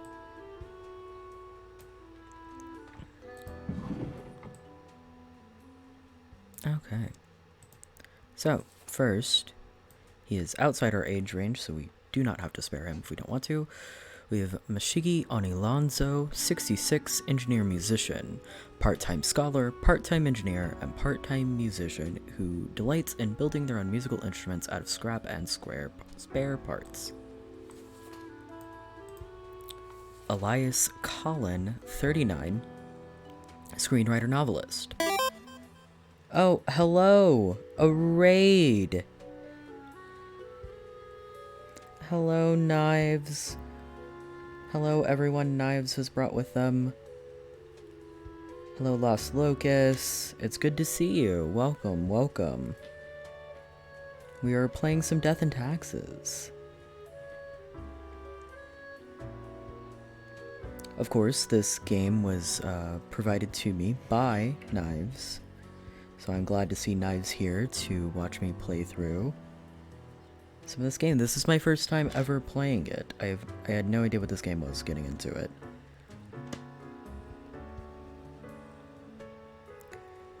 We're going through and reading all the profiles, and then we will decide who lives and who dies, because this game has a fun little streamer mode, which allows me to open up this book and for you guys to vote. So, we will reread Mishigi Onilonzo's profile for everybody who's fresh here. Mishigi Onilonzo is 66 and an engineer and musician. They are a part-time scholar. We are attempting to spare anyone 35 to 60. Thank you for following. I am Wino.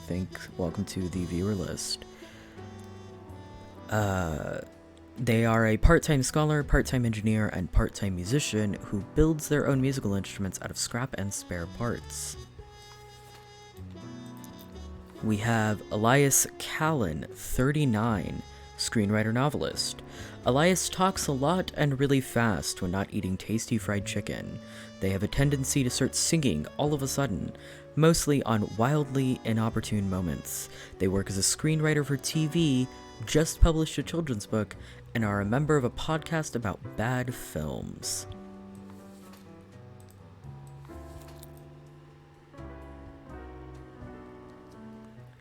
We have Ivers Bergs, 28, game developer. Ivers is a futuristic, animal-friendly vegan and an adrenaline junkie on the road. They spend every minute working to be the best they can be by studying, exercising, and working hard. Ivers lives life like it's the only one they have, which is accurate. They do not go in our spare list. Mercury St. Ioannis, 53, motivational speaker. Nature was not stingy when it came to granting charisma unto Mercury. A true silver tongue, this smooth talker could convince anyone to do almost anything. As such, they have found their calling in being a motivational speaker. Recently, they've included proselytizing into their oeuvre. He does go into our spare list. And Hajima Kodia, wow, 42, game designer. It is said that Hajima comes up with the ideas for new games, characters, and plotlines by meditating in the rain. Subsequently, each of their games seems to make less and less sense, yet still somehow getting better. And they will go into our spare list. So, we have to kill 3 people and spare anyone 35 to 60, which is this pile, so we will have to kill one of these people. Or no. What age are you? You were 66, okay. So, when I open the book, and I will let you guys know that we are voting, you can type exclamation spare, S-P-A-R-E, to let them live, or exclamation die, D-A-I, for them to die. And this is Mishigi, who builds their own instruments out of scrap and spare parts and is an engineer-musician. And we will go ahead and open voting now.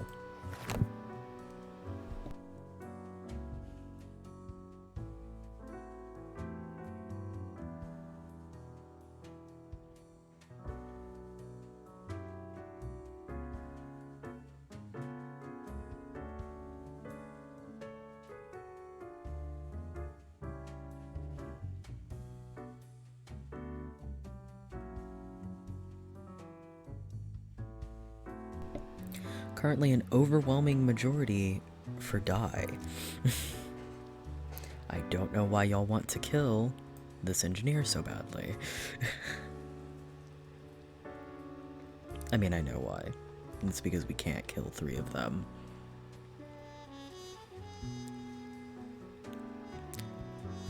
We have 35 seconds left for whether or not Mishigi Onilonzo lives or dies. Jack Kirby is back to also vote death. And for good measure, we will flip the coin.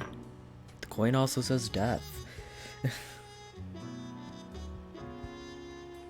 We have 15 seconds left to go ahead and vote on whether Onilonzo dies or lives.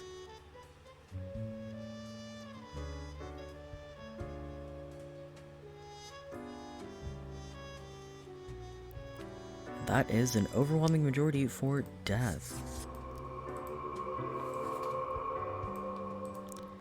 We have Ivers Bergs, who is an animal-friendly vegan who lives as they please with only their one life.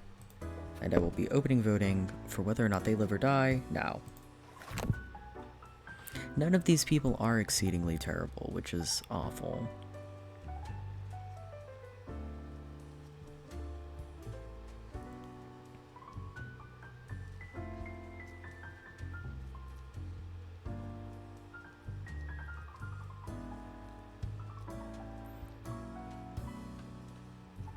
We have to try and spare as many of these three as possible.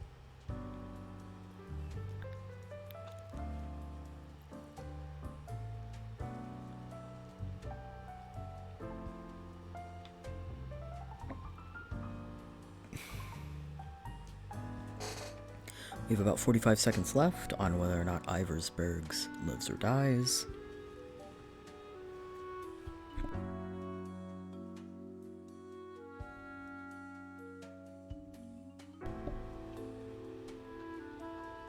Double raid today.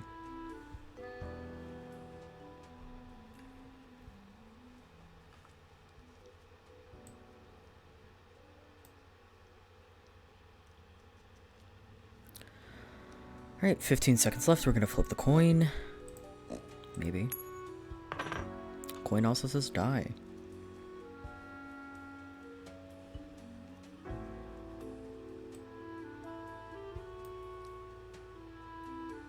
Alright.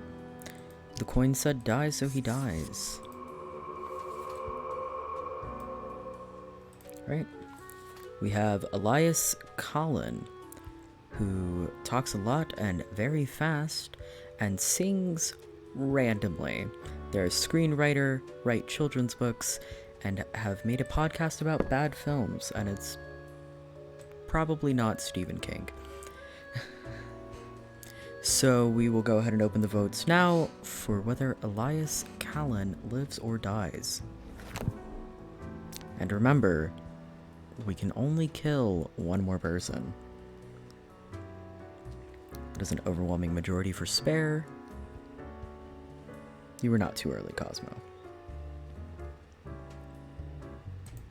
We will flip the coin. The coin also says spare.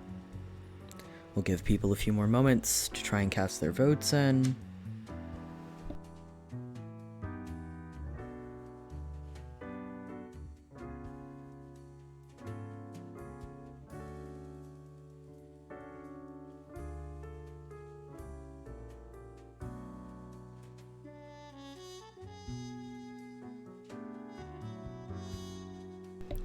The music in this game is absolutely delightful, actually.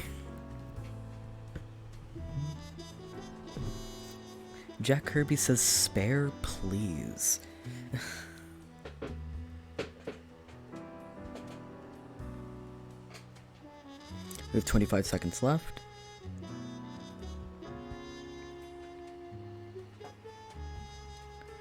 But I do think that's going to be a spare, as the coin has also voted spare.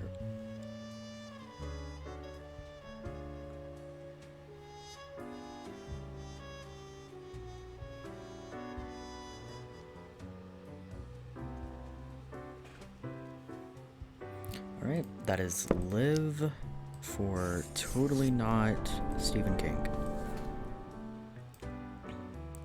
Alright, now we have to either kill Mercury St. Ioannis or absolutely not Hideo Kojima.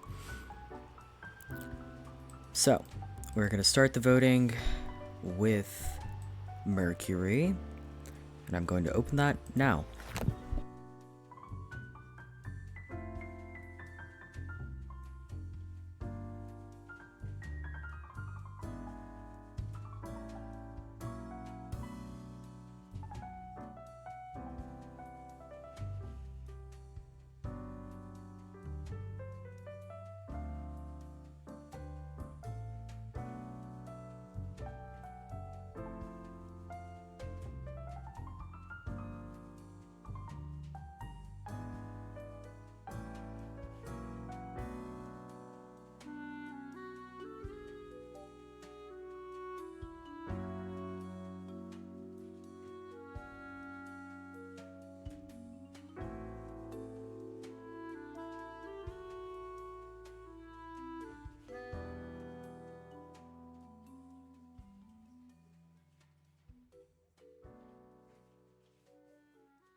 Alright, it is 100% die. We are going to go ahead and flip the coin.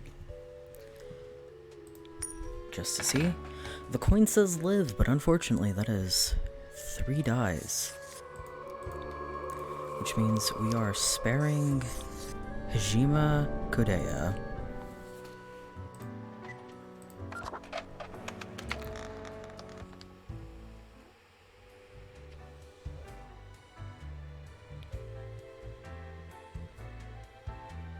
And for anybody who hasn't been here, we are going back down to the pirate.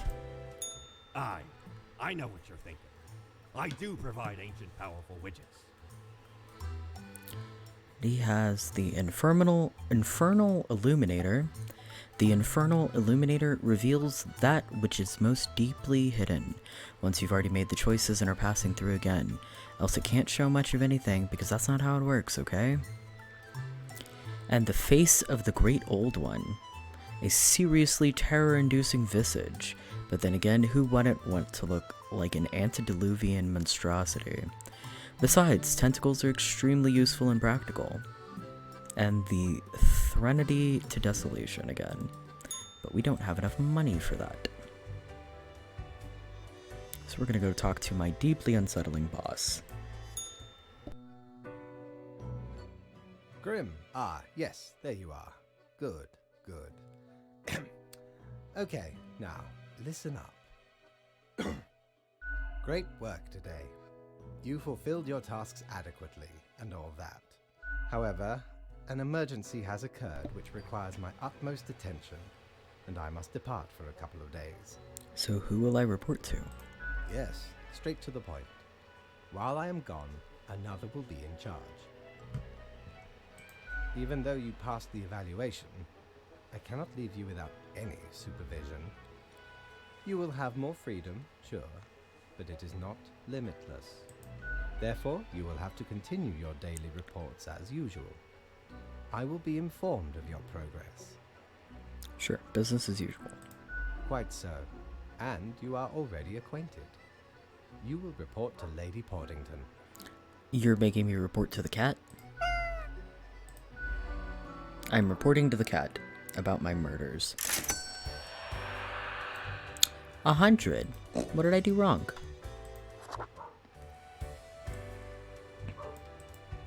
Oh god.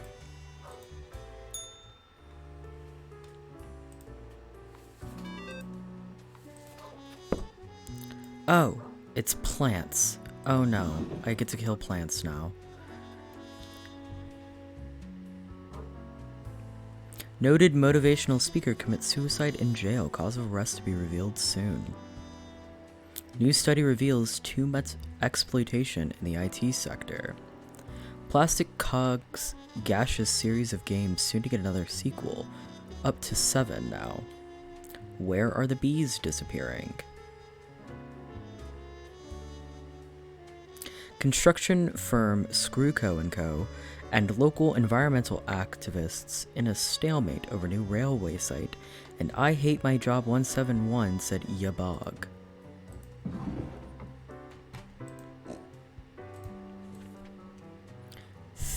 Okay. Greetings from afar, Grim. So right after I left, mere moments it seems to me, something happened at the plant department. Do not ask. As such, I need you to fill in today because basically as a Grim for them. Hope this is okay. Quota for the day, 3 plants have to die. So, I cannot pronounce, okay.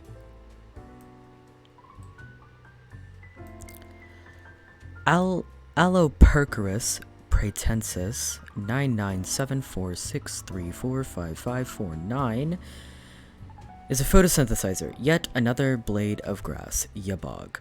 I should just write Yabog on every one of these cursed profiles. I am so bored I could cry right now. The Dionea Molscupa 929 position pest control.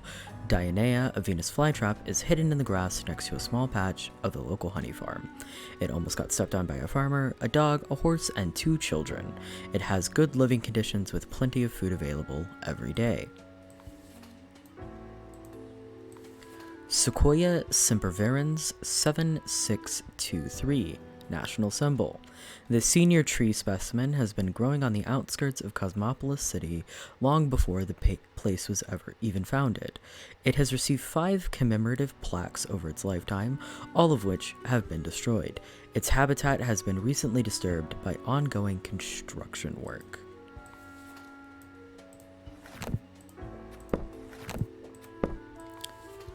Quercus Rober 814, position city air cleaner. Quercus is a really large and old oak tree in the Cosmopolis City Dog Park. It is home to a family of squirrels, while also providing a safe place for a local cat that likes to watch dogs and their owners walk by. And Cannabis sativa 53058, position raw material. Cannabis sativa is an industrial hemp plant used for making clothes from its fiber. It is young, yet growing rapidly due to an extreme amount of fresh organic fertilizer being provided by its farmers. Cosmo says the cannabis has to live. I don't make the rules. I don't either. Now, if we go on my phone here, there are bees disappearing, so I say we kill the Venus flytrap.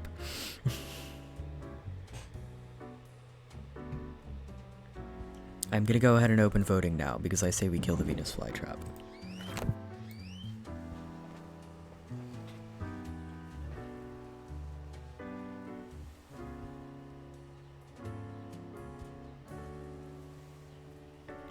We have a vote to die.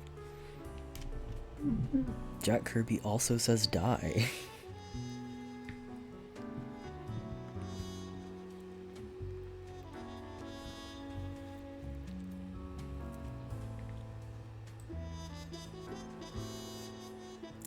Knives also says die. We will flip the coin.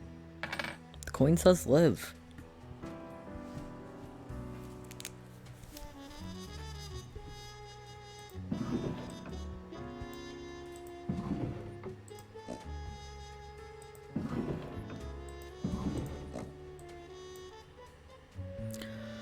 Alright, we have 30 seconds left, but I do believe that's everybody. We're going to kill the flytrap. Now, a blade of grass. I'm going to open voting.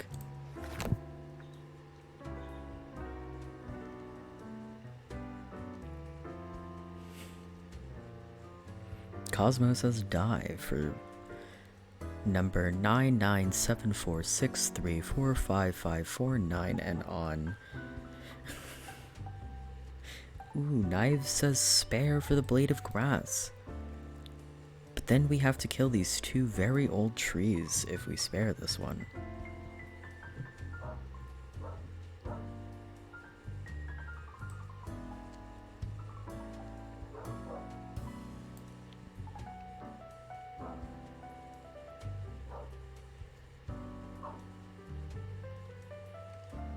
I will say, if we kill this national symbol, the construction workers win. This is a difficult choice. It is a 1-year-old blade of grass. I think it's lived a full life.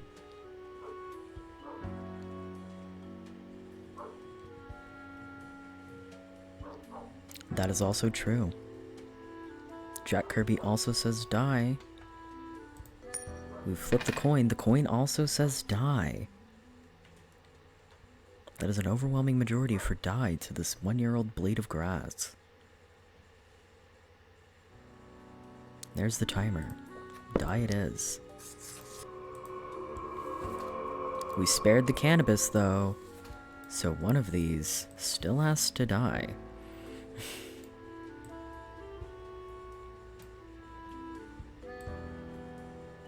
So, we're going to start with the national symbol.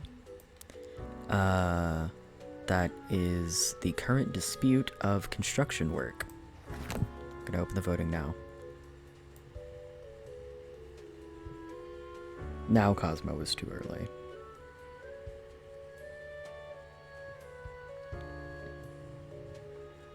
Knives says spare. Cosmo says die.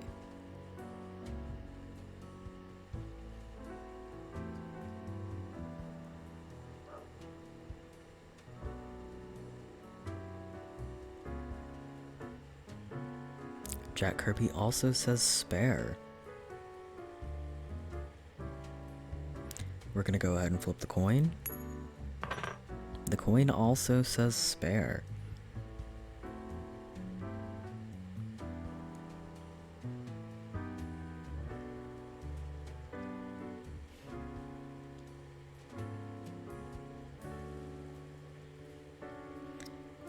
Kid Knives, you can retype your vote.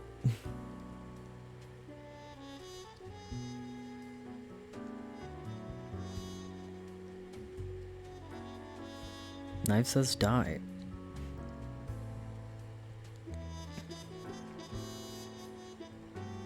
Alright, we're going to let the construction workers win. The choice has been made. Keep the kitty tree.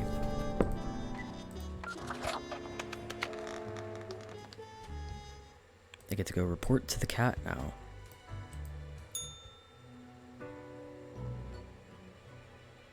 The cat sits behind the table, very serious and official-like, ignoring your presence.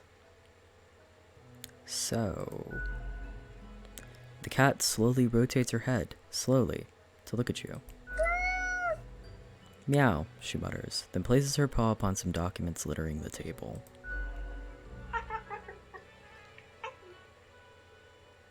The cat repeats a sequence of contented meows. She then curls into a ball and closes her eyes. See you tomorrow. The cat has already resumed ignoring your presence. She purrs softly. Meow, she declares as you make your way out the door. Oh, I got an achievement for Oink. Back to the pirate. Friend, your visit's like the sun. Regular.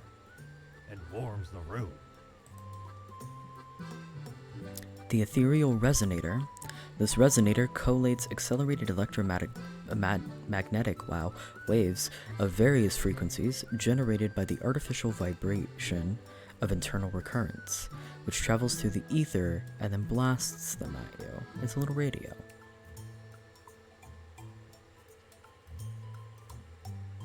We'll get the radio. Shiver me timbers. 'Tis a tale most sordid. I dare not even recall the details, but since ye wish to hear it, I shall tell it forthwith. There I was, scouting some rickety office building downtown, and I saw this in an elevator. Went in, tore it out, and made a run for it. The device has immense power. Ye turn the knob, and infinite pleasant noises come from it. Some might even call it music. I would call it music. Alright, to bed we go. And to work.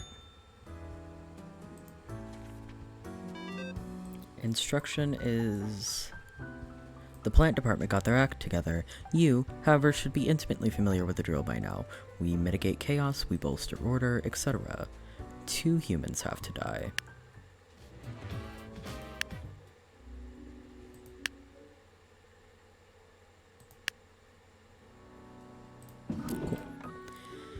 A farmer found the reason of the bees disappearing: carnivorous plants. New trees planted in Cosmopolis City local dog park. Oldest tree in Sun County felled by Screwco & Co. amid environmental activist protests. Local hemp industry grows by 23% this year, a good sign of things to come. We only have to kill 2 people today. We have Rosalind Potter, 65, gardener. Rosalind's favorite plant is the common grass which they implant everywhere they work.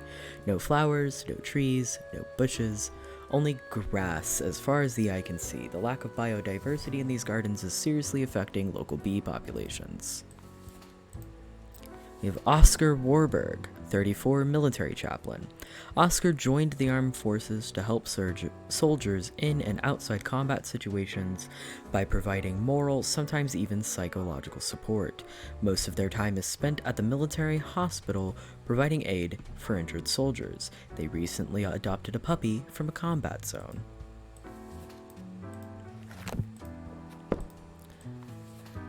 Aisling Pole, 29, seismologist.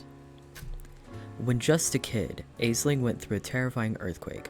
Obstinate by nature, they decided to confront their fear by studying to be a seismologist. These days, they lead a research team at the Mountainhead Earthquake Monitoring Station.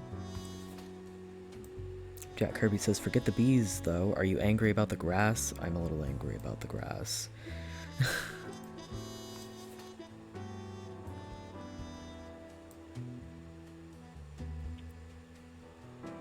We have Rufus Bensusan, 63, retired. Gone are the days of descending into the darkened depths of deep caverns, drill in hand, but Rufus remembers them fondly nonetheless. It was a time of danger, but also of exploration and accomplishment. Now retired, Rufus spends all their time in an old folks' home, dispirited. It's a valid rage. We'll go ahead and start with the gardener. And I'll open voting.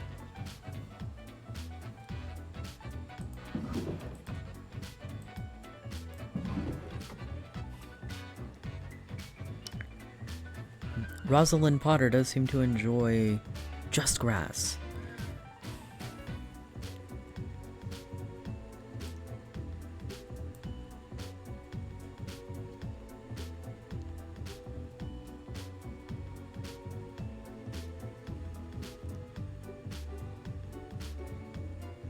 We have 1 vote for die and 1 vote for spare with 50 seconds left.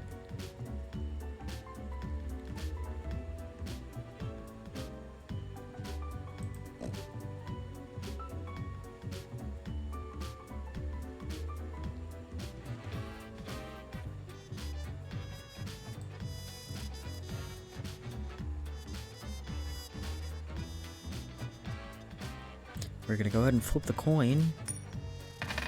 The coin says die.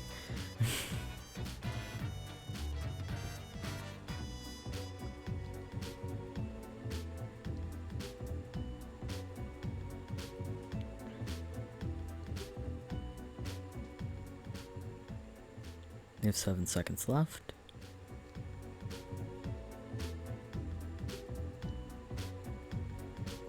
And it was a tie in the book, but the coin said die. Rosalind dies. Now, we have Oscar Werberg, military chaplain, and I'm going to open the voting now.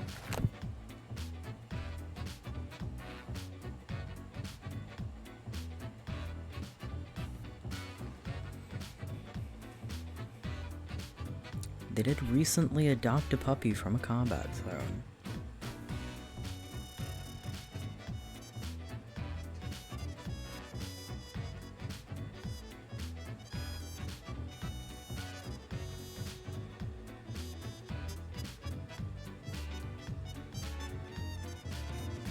Puppies are good, Jack Kirby.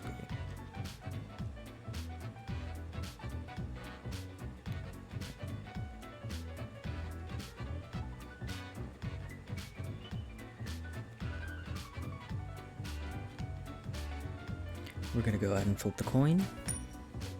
The coin says live. Jack Kirby has also voted to spare. We are going to spare Oscar Warburg. Now, Aisling Pole, who is obstinate by nature and is facing their fear of earthquakes by becoming a seismologist. And we're going to open voting now.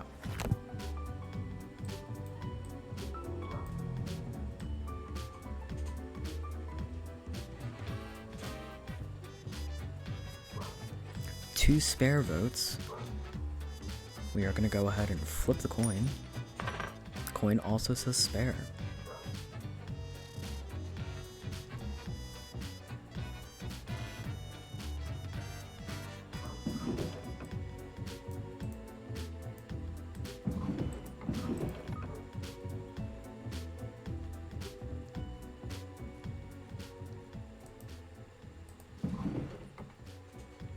We're gonna go ahead and mark Aisling as live, which means we kill Rufus, who already seems to be down.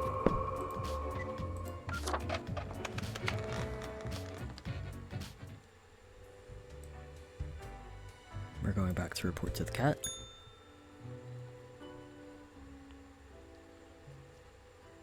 As you enter, the cat paces around on the table as if annoyed and irritated.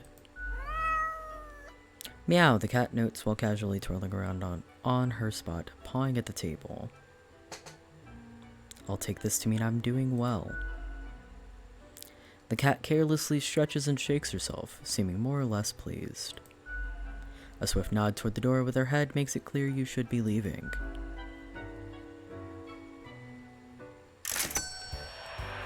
Excellent. We're going back to the pirate. Ah, perhaps he requires a delightful gift for a significant friend.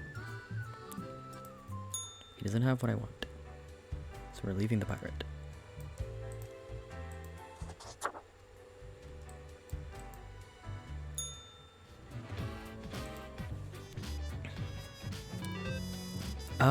Oh no.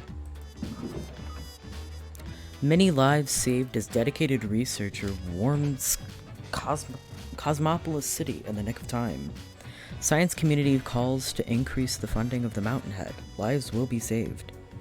Fire at the Asterium assisted living faculty claims 1 life. The return of bees brings a bountiful apple harvest.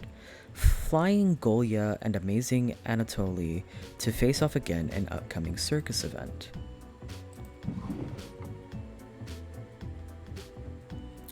Alright, Jack Kirby.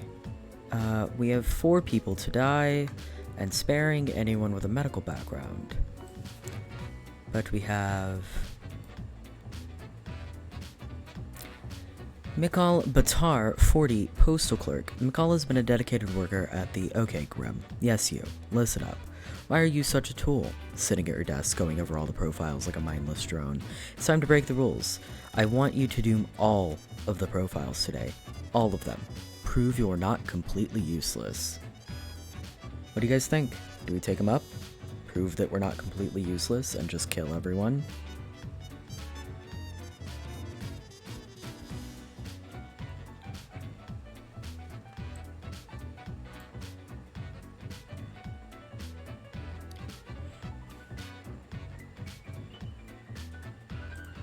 No is Jack Kirby's vote, so let's see what we have.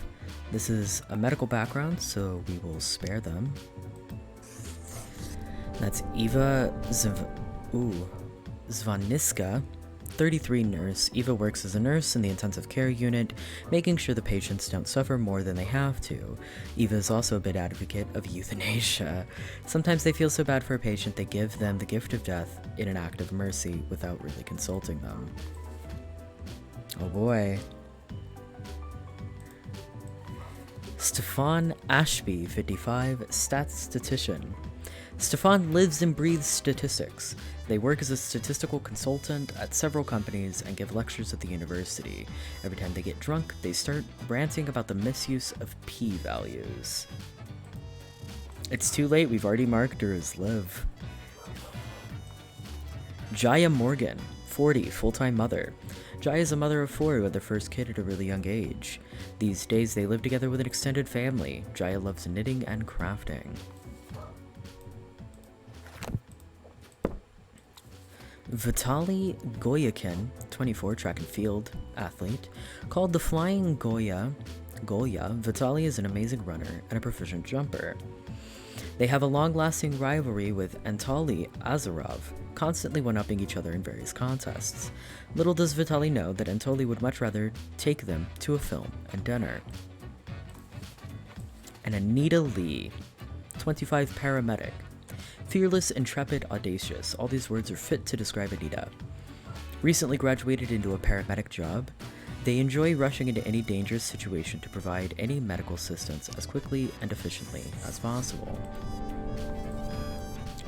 So we have 2 lives, which means everybody else dies, unfortunately. No voting today, the numbers are working against us.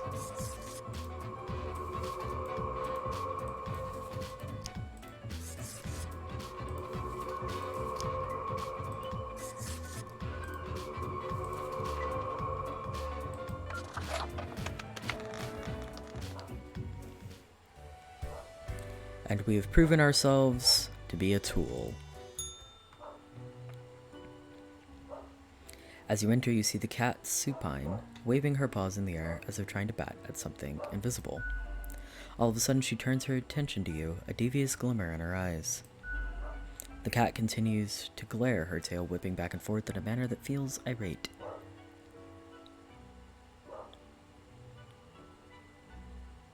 Several deaths, that wasn't great. Lady Poddington sits in silence, an accusatory lurk in her eyes. You think I'm to blame for those deaths? No, I didn't make a mistake anywhere.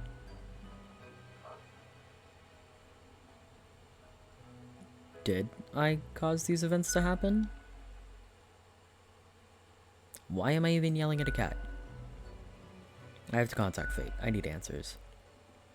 The cat glances at the odd-looking telephone on the table, then slowly shakes her head in what seems to, like, a no. Not nice. The cat turns away, signaling her complete indifference of you. It means time to leave. It is very unfortunate. But it was either kill everyone Aye, this port offers the Or- best trade in the universe. do our job properly. And unfortunately, we did our job properly.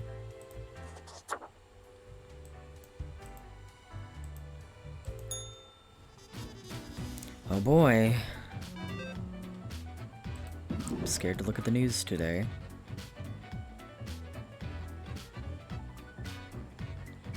Okay, that wasn't as bad as I thought it was going to be. Spare any students.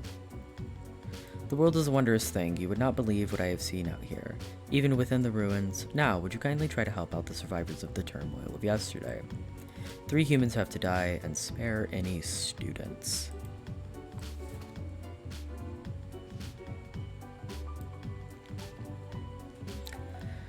Talia Alfarsi, 64, President. Talia is the current president of Formosa, recently elected after years of working as a professor of economic theory.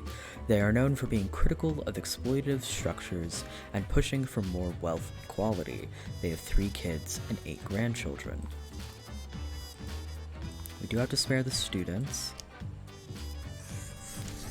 Kaiko Tanaka, 21, student. Kaiko goes to Central Cosmopolis University where they study organic and medicinal chemistry. As a hobby, they enjoy painting lots of fancy, expensive miniatures, which they purchase using the money of their wealthy parents. Ike Thalani, 28, ambulance driver. Ike is certain that speed is the most important thing about an ambulance driver. Relentless speed, immaculate handling. At work, they braid their hair into a rat tail and have earned the right to wear a custom-made bright orange jumpsuit. Nicholas Zhao, 43, spy. Yesterday I had to kill 4 people. And we had to spare anyone with a medical background. There were only 6 profiles.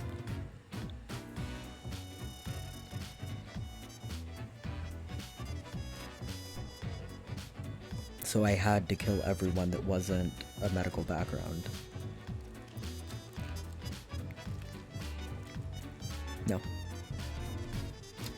Nicholas Zhao is a 43-year-old spy. Nicholas was sent to Cosmopolis City from a rival country to learn national secrets, and nobody suspects them because they're a well-integrated sleeper agent. The success of their mission could prove catastrophic. They built a family for cover, although Nicholas has become increasingly attached to them. Jacques Montaigne, 31, long-distance cyclist. Long-distance biking. Yeah, that's actually pretty much it. I'm asking Cadaver Resources to put me into a different department. Writing these drives me insane. If anyone is reading this, sign my petition at the water cooler next to desk 5.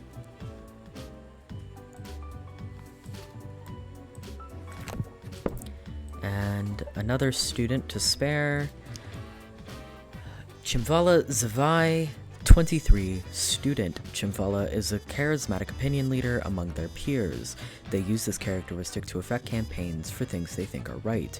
These topics include reducing the use of plastics, banning beige shorts, and stopping any vaccines. Do I spare Chimvala because it is in my duties? Or do I go ahead and get rid of a blossoming anti-vaxxer? I'm gonna go ahead and open this up to votes.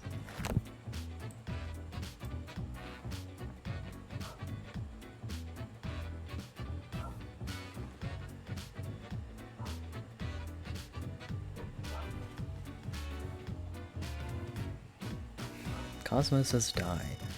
Jack Kirby also says die. The coin also says die. We're going to kill and not do our jobs properly. Oh. We have Talia Al-Farsi, who's pushing for wealth equality and critical of exploitive structures with 3 children and 8 grandchildren. I'm going to go ahead and open votes now.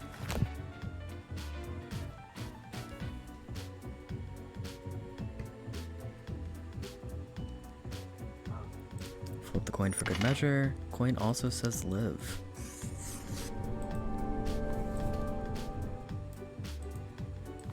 Okay. Ike Thelani is the fastest ambulance driver in the world. I do have to kill 3 people. So, we're gonna open votes now. We've only killed 1 of the 3 people that we need to kill.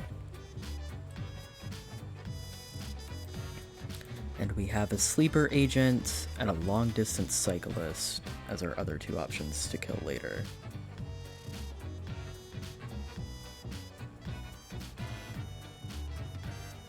Cosmo votes spare.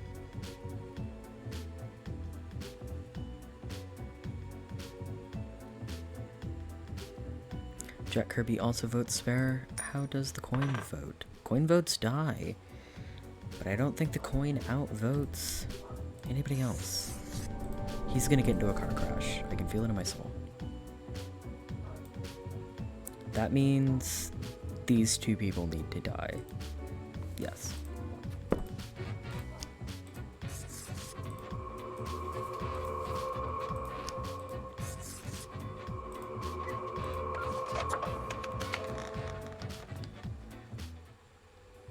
We're gonna lose money for killing that student, but I think it's worth it.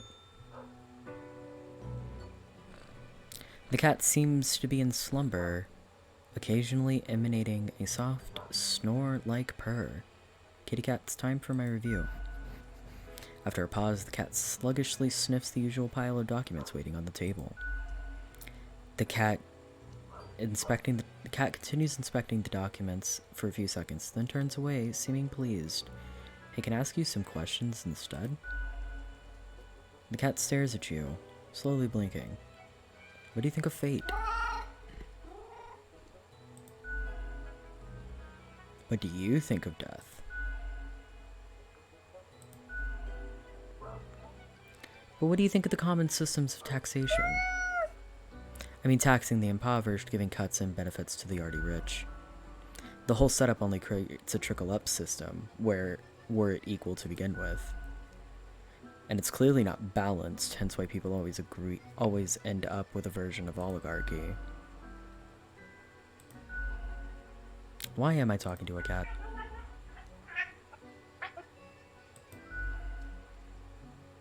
This was informative. I'll be going now.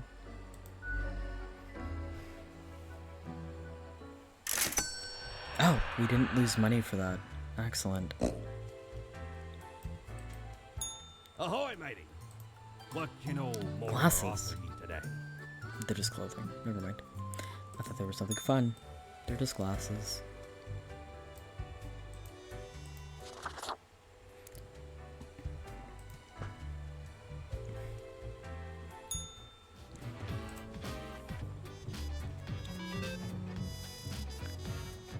Lucky day, or is it the unjustly degenerated unlucky number 13? I fail to see the relevance of this kind of numerology. It is but a day like all the other days. A total of 3 humans have to die, humans in the field of religion have to die, and spare any humans with an artistic background. I don't have any papers. Local man dead of poisoning, intelligence agencies suspect espionage activity. New program of ex-rally drivers trained for driving an ambulance proved to be a huge success. Goodbye, Jack. Formosan economy gradually improving after critical economic reforms. Click here, Talia Al-Farsi re-election campaign video. Anti-beige shorts animus still simmering in the background even after death of front leader. Unidentified man found dead in nearby forest. Police suspect murder.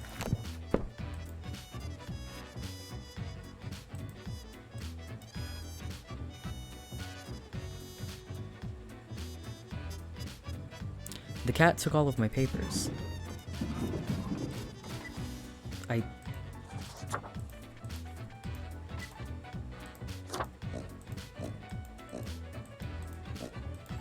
I can't do anything. The cat took all of my papers. Cat. Cat, are you trying to get me fired? The cat lounges on the table, brushing her ear with her paw. What the hell, cat? The cat pauses for a moment, then continues brushing herself, indifferent to your acrimony.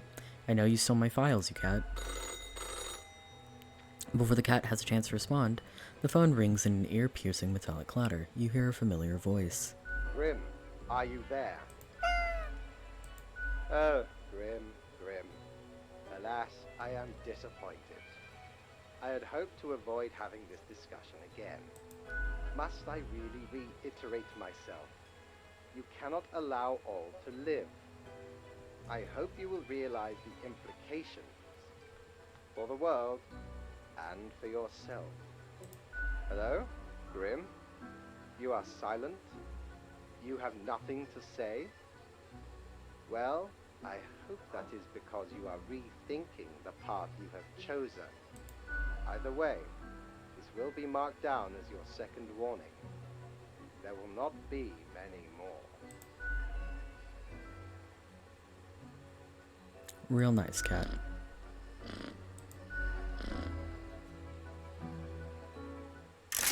No money. No money because of this cat. Do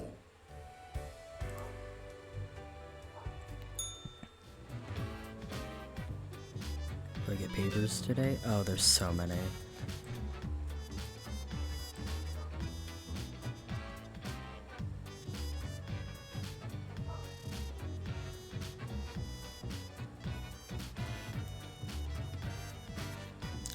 Morning, Grim.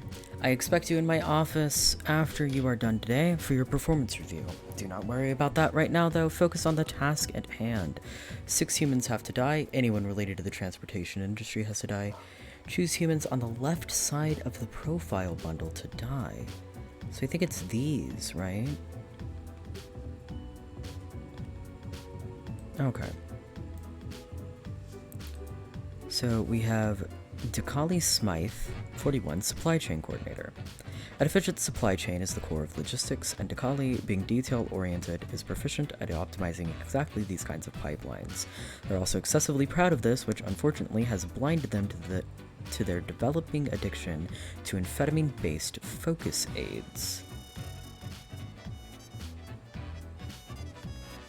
I think Supply Chain Coordinator sounds like transportation industry. We'll wait. Okay. Hakan Tredetsky, 57, streetcar operator.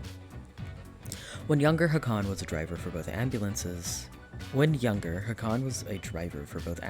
and fuel trucks for the military. Now they drive a streetcar all across Cosmopolis City and have driven it for almost 3 decades. In their spare time, they watch a lot of television and solve all sorts of crosswords and puzzles. Glory Magnuson Helberd, 42, historian. When still in their early 20s, Glory harbored some edgy and extreme views on society and the world in general, up until the point that they grew up and calmed down, readjusting their innate interest in societal issues to gain greater knowledge of history and the myriad structures that affect our lives. Zhang Ri Hope, 22, combat medic. Jiang dreamt of being a sniper from an early age, but they were struck by an irritating itch that never went away, which ruined their ability to keep calm and focus. They instead joined a medical school to figure out the cause of the itch and ended up a medic. Angus Armitage, 37, policy consultant. There's nothing like the smell of freshly mined coal in the morning. At least that's what Angus believes. Angus? They consult politicians on all energy-related policies, always advocating for more drilling, more mining, and more cutting. Clean energy is for losers, apparently. Actually, he dies.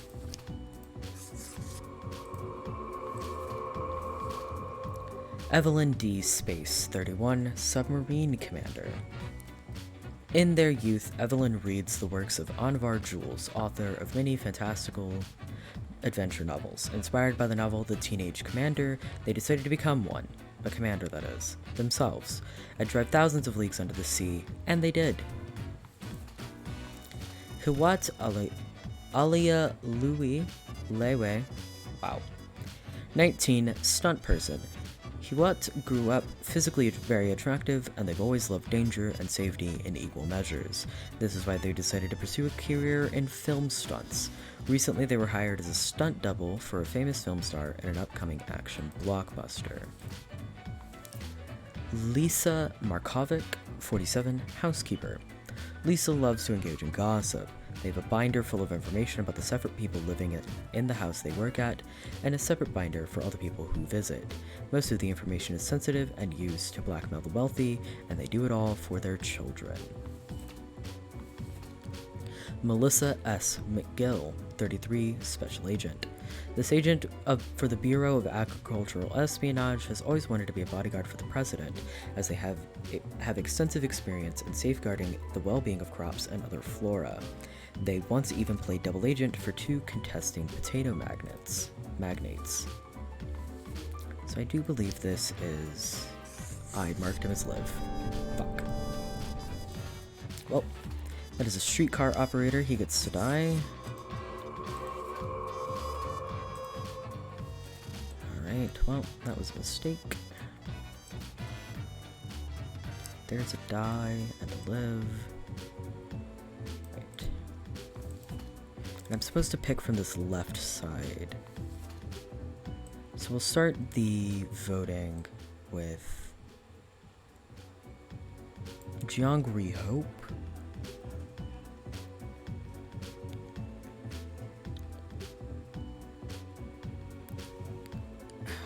And I will go ahead and start the votes now.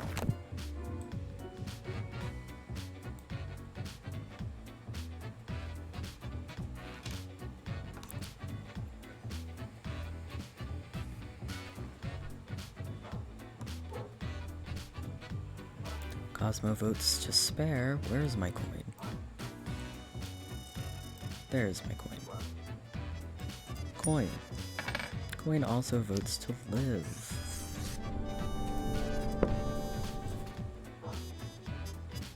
Live you shall. So, a historian who had some edgy and extreme views on society.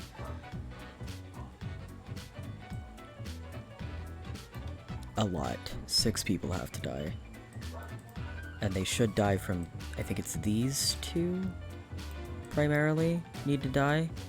So that's 1, 2, 3, 4, 5, 6, 7. So basically we get to spare one of these people. Yeah, 2, 3, 4, 5, 6, 7. We get to spare one of these people. I think we like the housekeeper, right?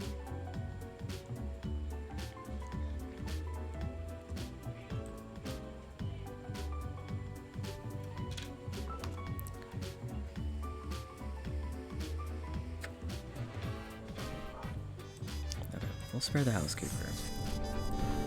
I already messed up today anyway, so.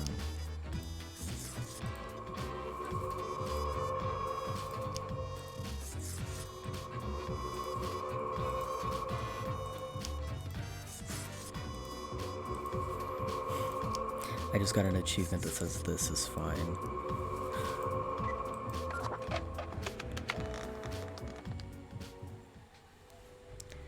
Oh, we're about to get torn apart in this performance review, I believe.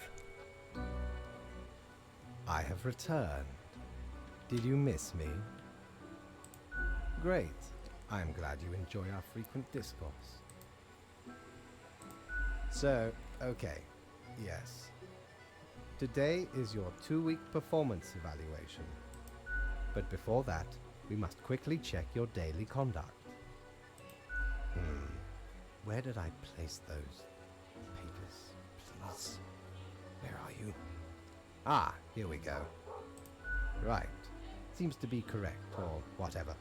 Let us proceed to the more important evaluation. Ah, Grim. How should I put it?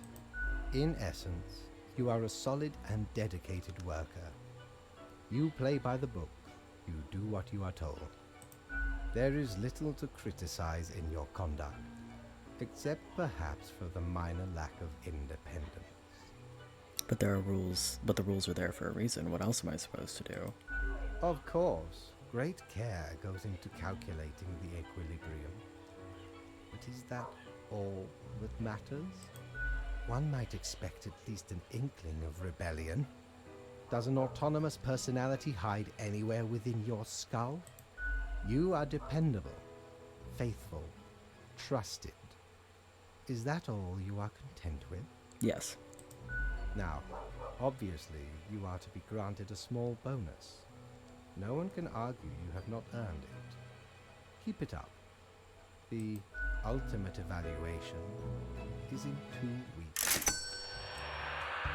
Shout out to my bonus. Back from her booty, are ye? Cactus. Tiny cactus. I want to save for that lamp. I want to see what the lamp does.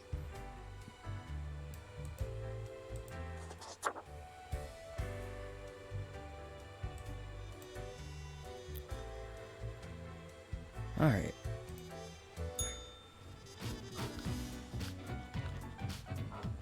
Oh, there's even more profiles. Oh no. Several members of high-ranking politicians' security detail injured and one dead as fireworks display goes awry at public event.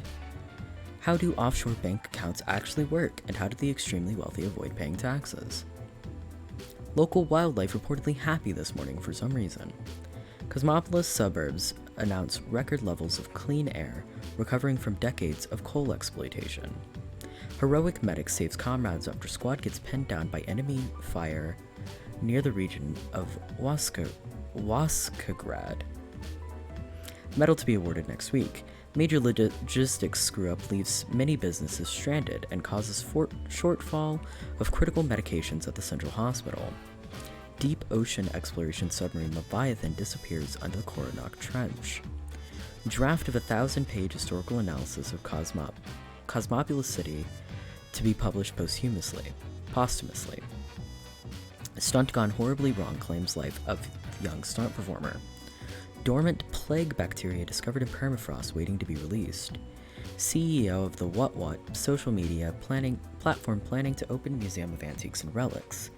Rowdy parties on the rise causes disturbances at various neighborhoods. 6 humans dead, at least 3 with a scientific background, and 2 humans aged 30 or younger. So we're gonna pile these. These are younger than 30. Older than 30.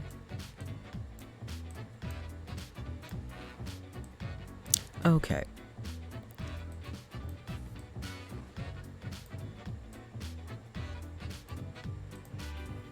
Archaeologist. He is both scientific background and aged younger than 30. Ijiro is currently organizing an excavation in the colder regions, digging up some permafrost in the hopes of finding artifacts from the fabled age of the colossal hamsters. Now, there is bacteria in the permafrost. So I think maybe we kill Ejiro Bankle. What do you think, Cosmo?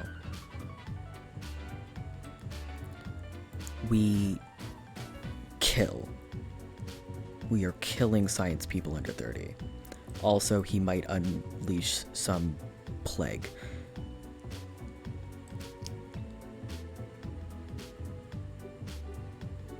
Alright, we kill this guy. Now, we have Aaron Rosin, 23-year-old drug dealer. Small-time criminal, selling low-grade narcotics to those who just want to party.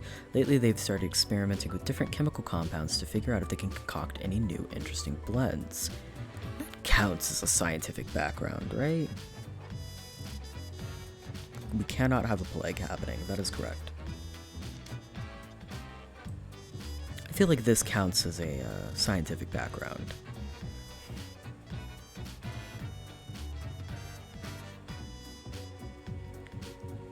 Should we kill him or should we let him live?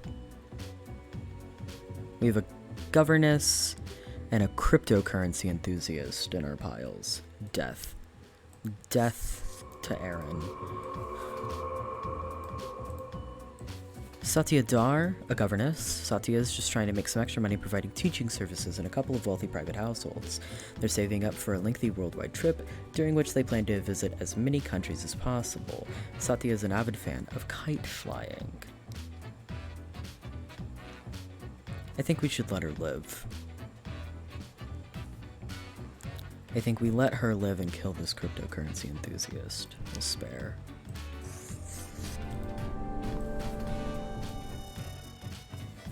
Joshua Lasker. It took a while for Joshua to get hyped up about the DigiDoubloon cryptocurrency, which just had a third surprising major rise in value. They love to tell everyone they meet how DigiDoubloon is better than other cryptocurrencies. If they make a lot of money, they plan to open a CrossFit studio. Crypto bros must be purged. There's half our deaths. We have a mobster. Don Ferriano, 46. Don Ferriano loves to model themselves after the old mafia novels and films without realizing those stories are made up by authors who had no connection to or understanding of organized crime. Soon enough, they'll realize there are no honor codes and family bonds. Crime is just crime.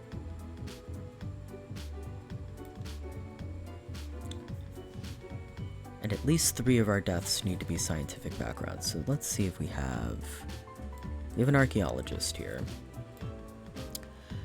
Gregor Hale, 31, archaeologist, legitimate researcher, greedy tomb raider. Consensus has not been reached when it comes to this noted archaeologist.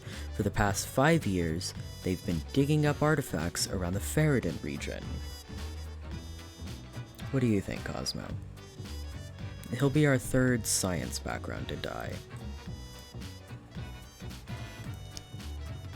Kill. And we kill. Okay, we have our mobster, we have a cosmologist, Ayesha Moore. 10 years Ayesha has spent gazing through a powerful telescope at the stars all across the universe. Bit by bit, they've become ever more convinced that the whole world is actually some sort of simulation, a realistic reproduction crafted in binary. What do you think, Cosmo?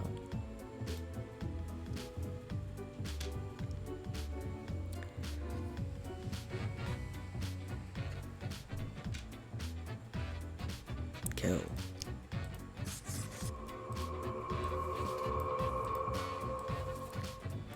Garrett Galt, 36, inventor, scam artist. Who is this person? A nobody. Vain and arrogant, they promised numerous grand inventions, all of which failed. Blinded by egoism, they refused to learn any lessons and continued on this path, ultimately leading to a ruin of several business and the death of a number of people.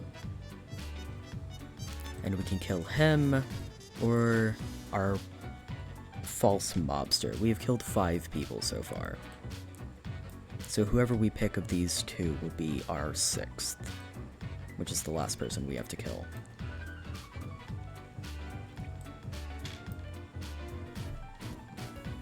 So we can kill Garrett, the scam artist. Kill the scam artist. Excellent.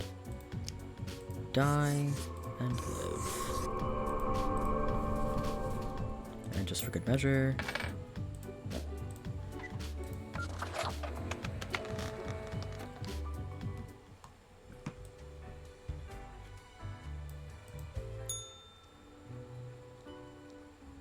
Good evening, Grim.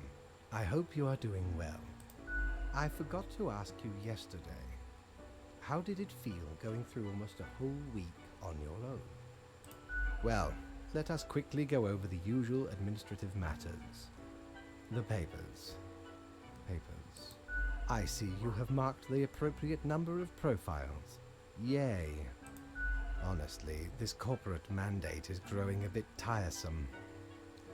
Oh well, what must be done? Speaking of, yesterday marked a significant moment in your career. Are you content with your evaluation?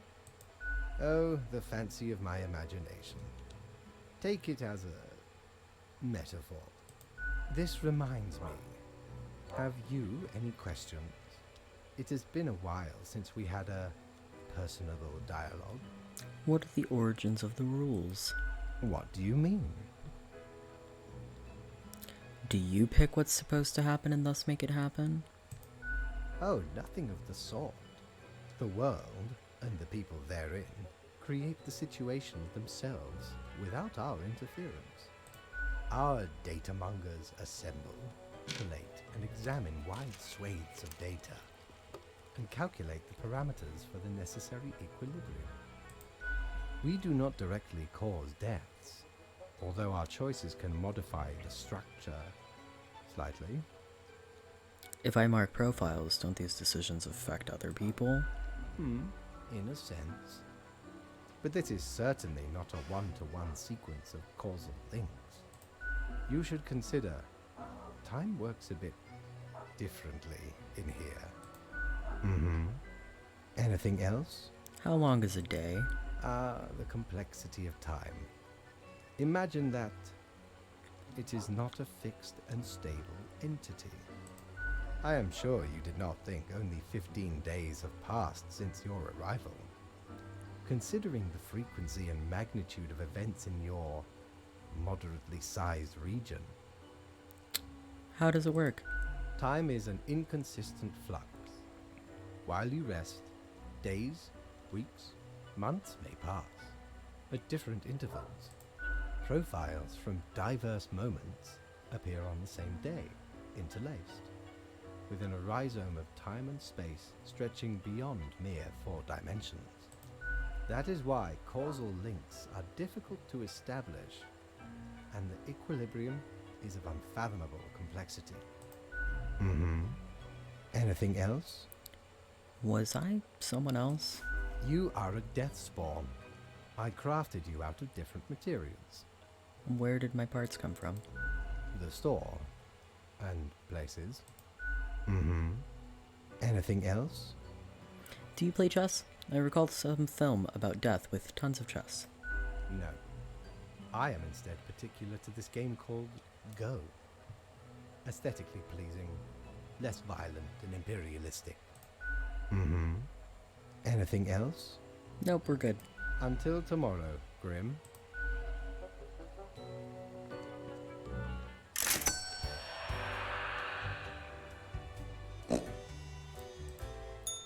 Shiver me timbers! Ye sure can't get enough of the Emporium. He still doesn't have my thing. So, we are going to do one more day. And then we're going to go ahead and end stream. I've had a ton of fun playing this game. Only 4 profiles.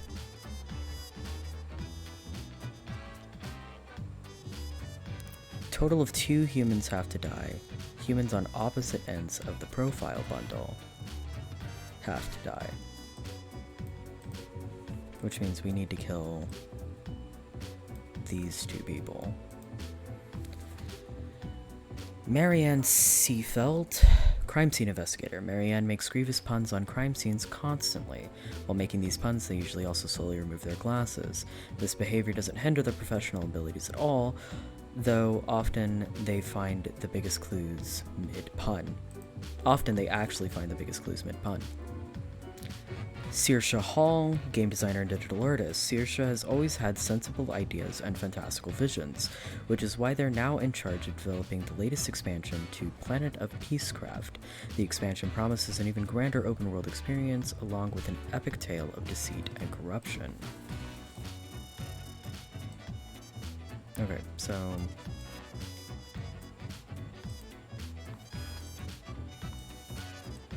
Renee teaches language and literary criticism to high schoolers, an arduous task, all things considered. They have an interest in education science with the aim to upgrade the teaching methods of other teachers, as many of the old-timers are not up to date with modern approaches. And Kamala Altamont, robotics engineer. Kamala has been into robotics ever since their parents gifted them a mechanical construction set for their 7th birthday. They used to work at the Space Exploration Agency, developing robot rovers to send to other planets. They are an avid fan of violent action films.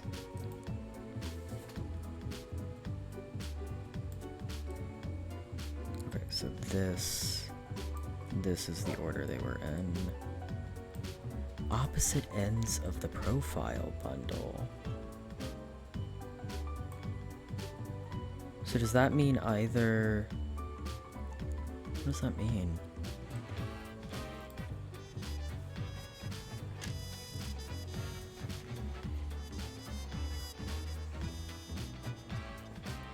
I think that means that Marianne and Saoirse die, right? Yeah, Marianne and Saoirse both. Okay.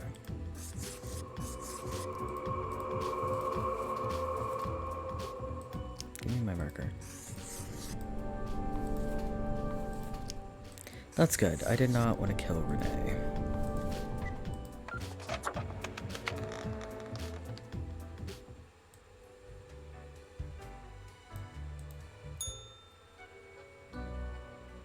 Grim, my fellow colleague, I have been deliberating a matter. Perhaps you can be of assistance. Should I become a writer? I could write many compelling works of fiction. I am an antique, after all. I have much experience. Sure, why not? Why not? Indeed. Why not? I shall continue my contemplation. But for now, it is time for daily feedback. Ah, all the files are in order. Excellent work. You are a testament to meticulousness. Well, off you go now. I must return to my deliberations. Alrighty. We're gonna go check for that lamp one more time, and then we are going to end Ahoy! the lamp. A pleasure to see ye again. Yes. The base of marble plate of yore. The arms melted from the cannons of a galleon. A socket, a shell of a ferocious sea monster. The shade made from the skull of the beast of Hogwarts. The coil bent from the thorns of a rose bush in Guyana. I, me drinking buddy, a master electrosmith, built this illuminator. He also loved to spark me drink and laugh gleefully when me whole jaw sizzled. Pranked him right back by knocking his teeth out. Excellent. Okay. We're going to end the day there. No?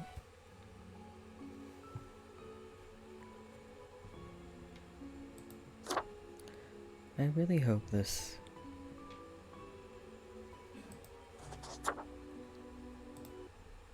Okay, I do believe this game auto-saves. Yeah, okay. So we have continue on day 17. And we're gonna go over here.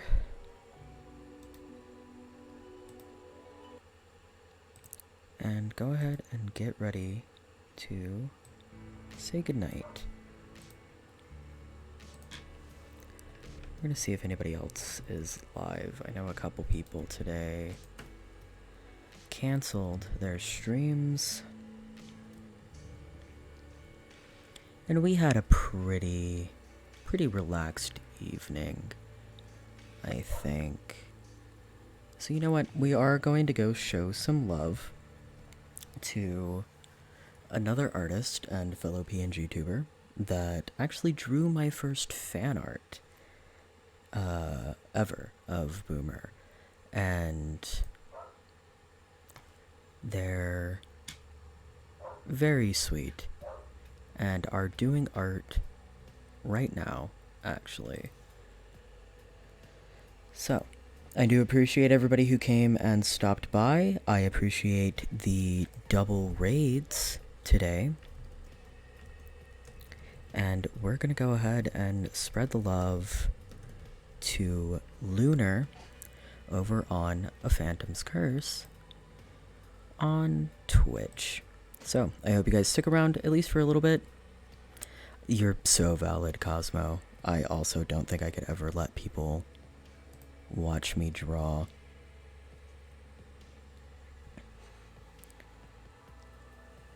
But we can hang out here for a few more seconds. And then I will be raiding here in just a bit. But I do appreciate, Cosmo, you sitting in chat and helping me make decisions in Death and Taxes. And I think, at least for a bit, Death and Taxes is going to hold our Wednesday slot. I'll definitely be playing it again next week. But I'm glad you had fun. And I hope you guys show a little bit of love to Phantom's Curse as well. Thank you for joining, Allegro. And we're going to go ahead and say hello to Phantom's Curse.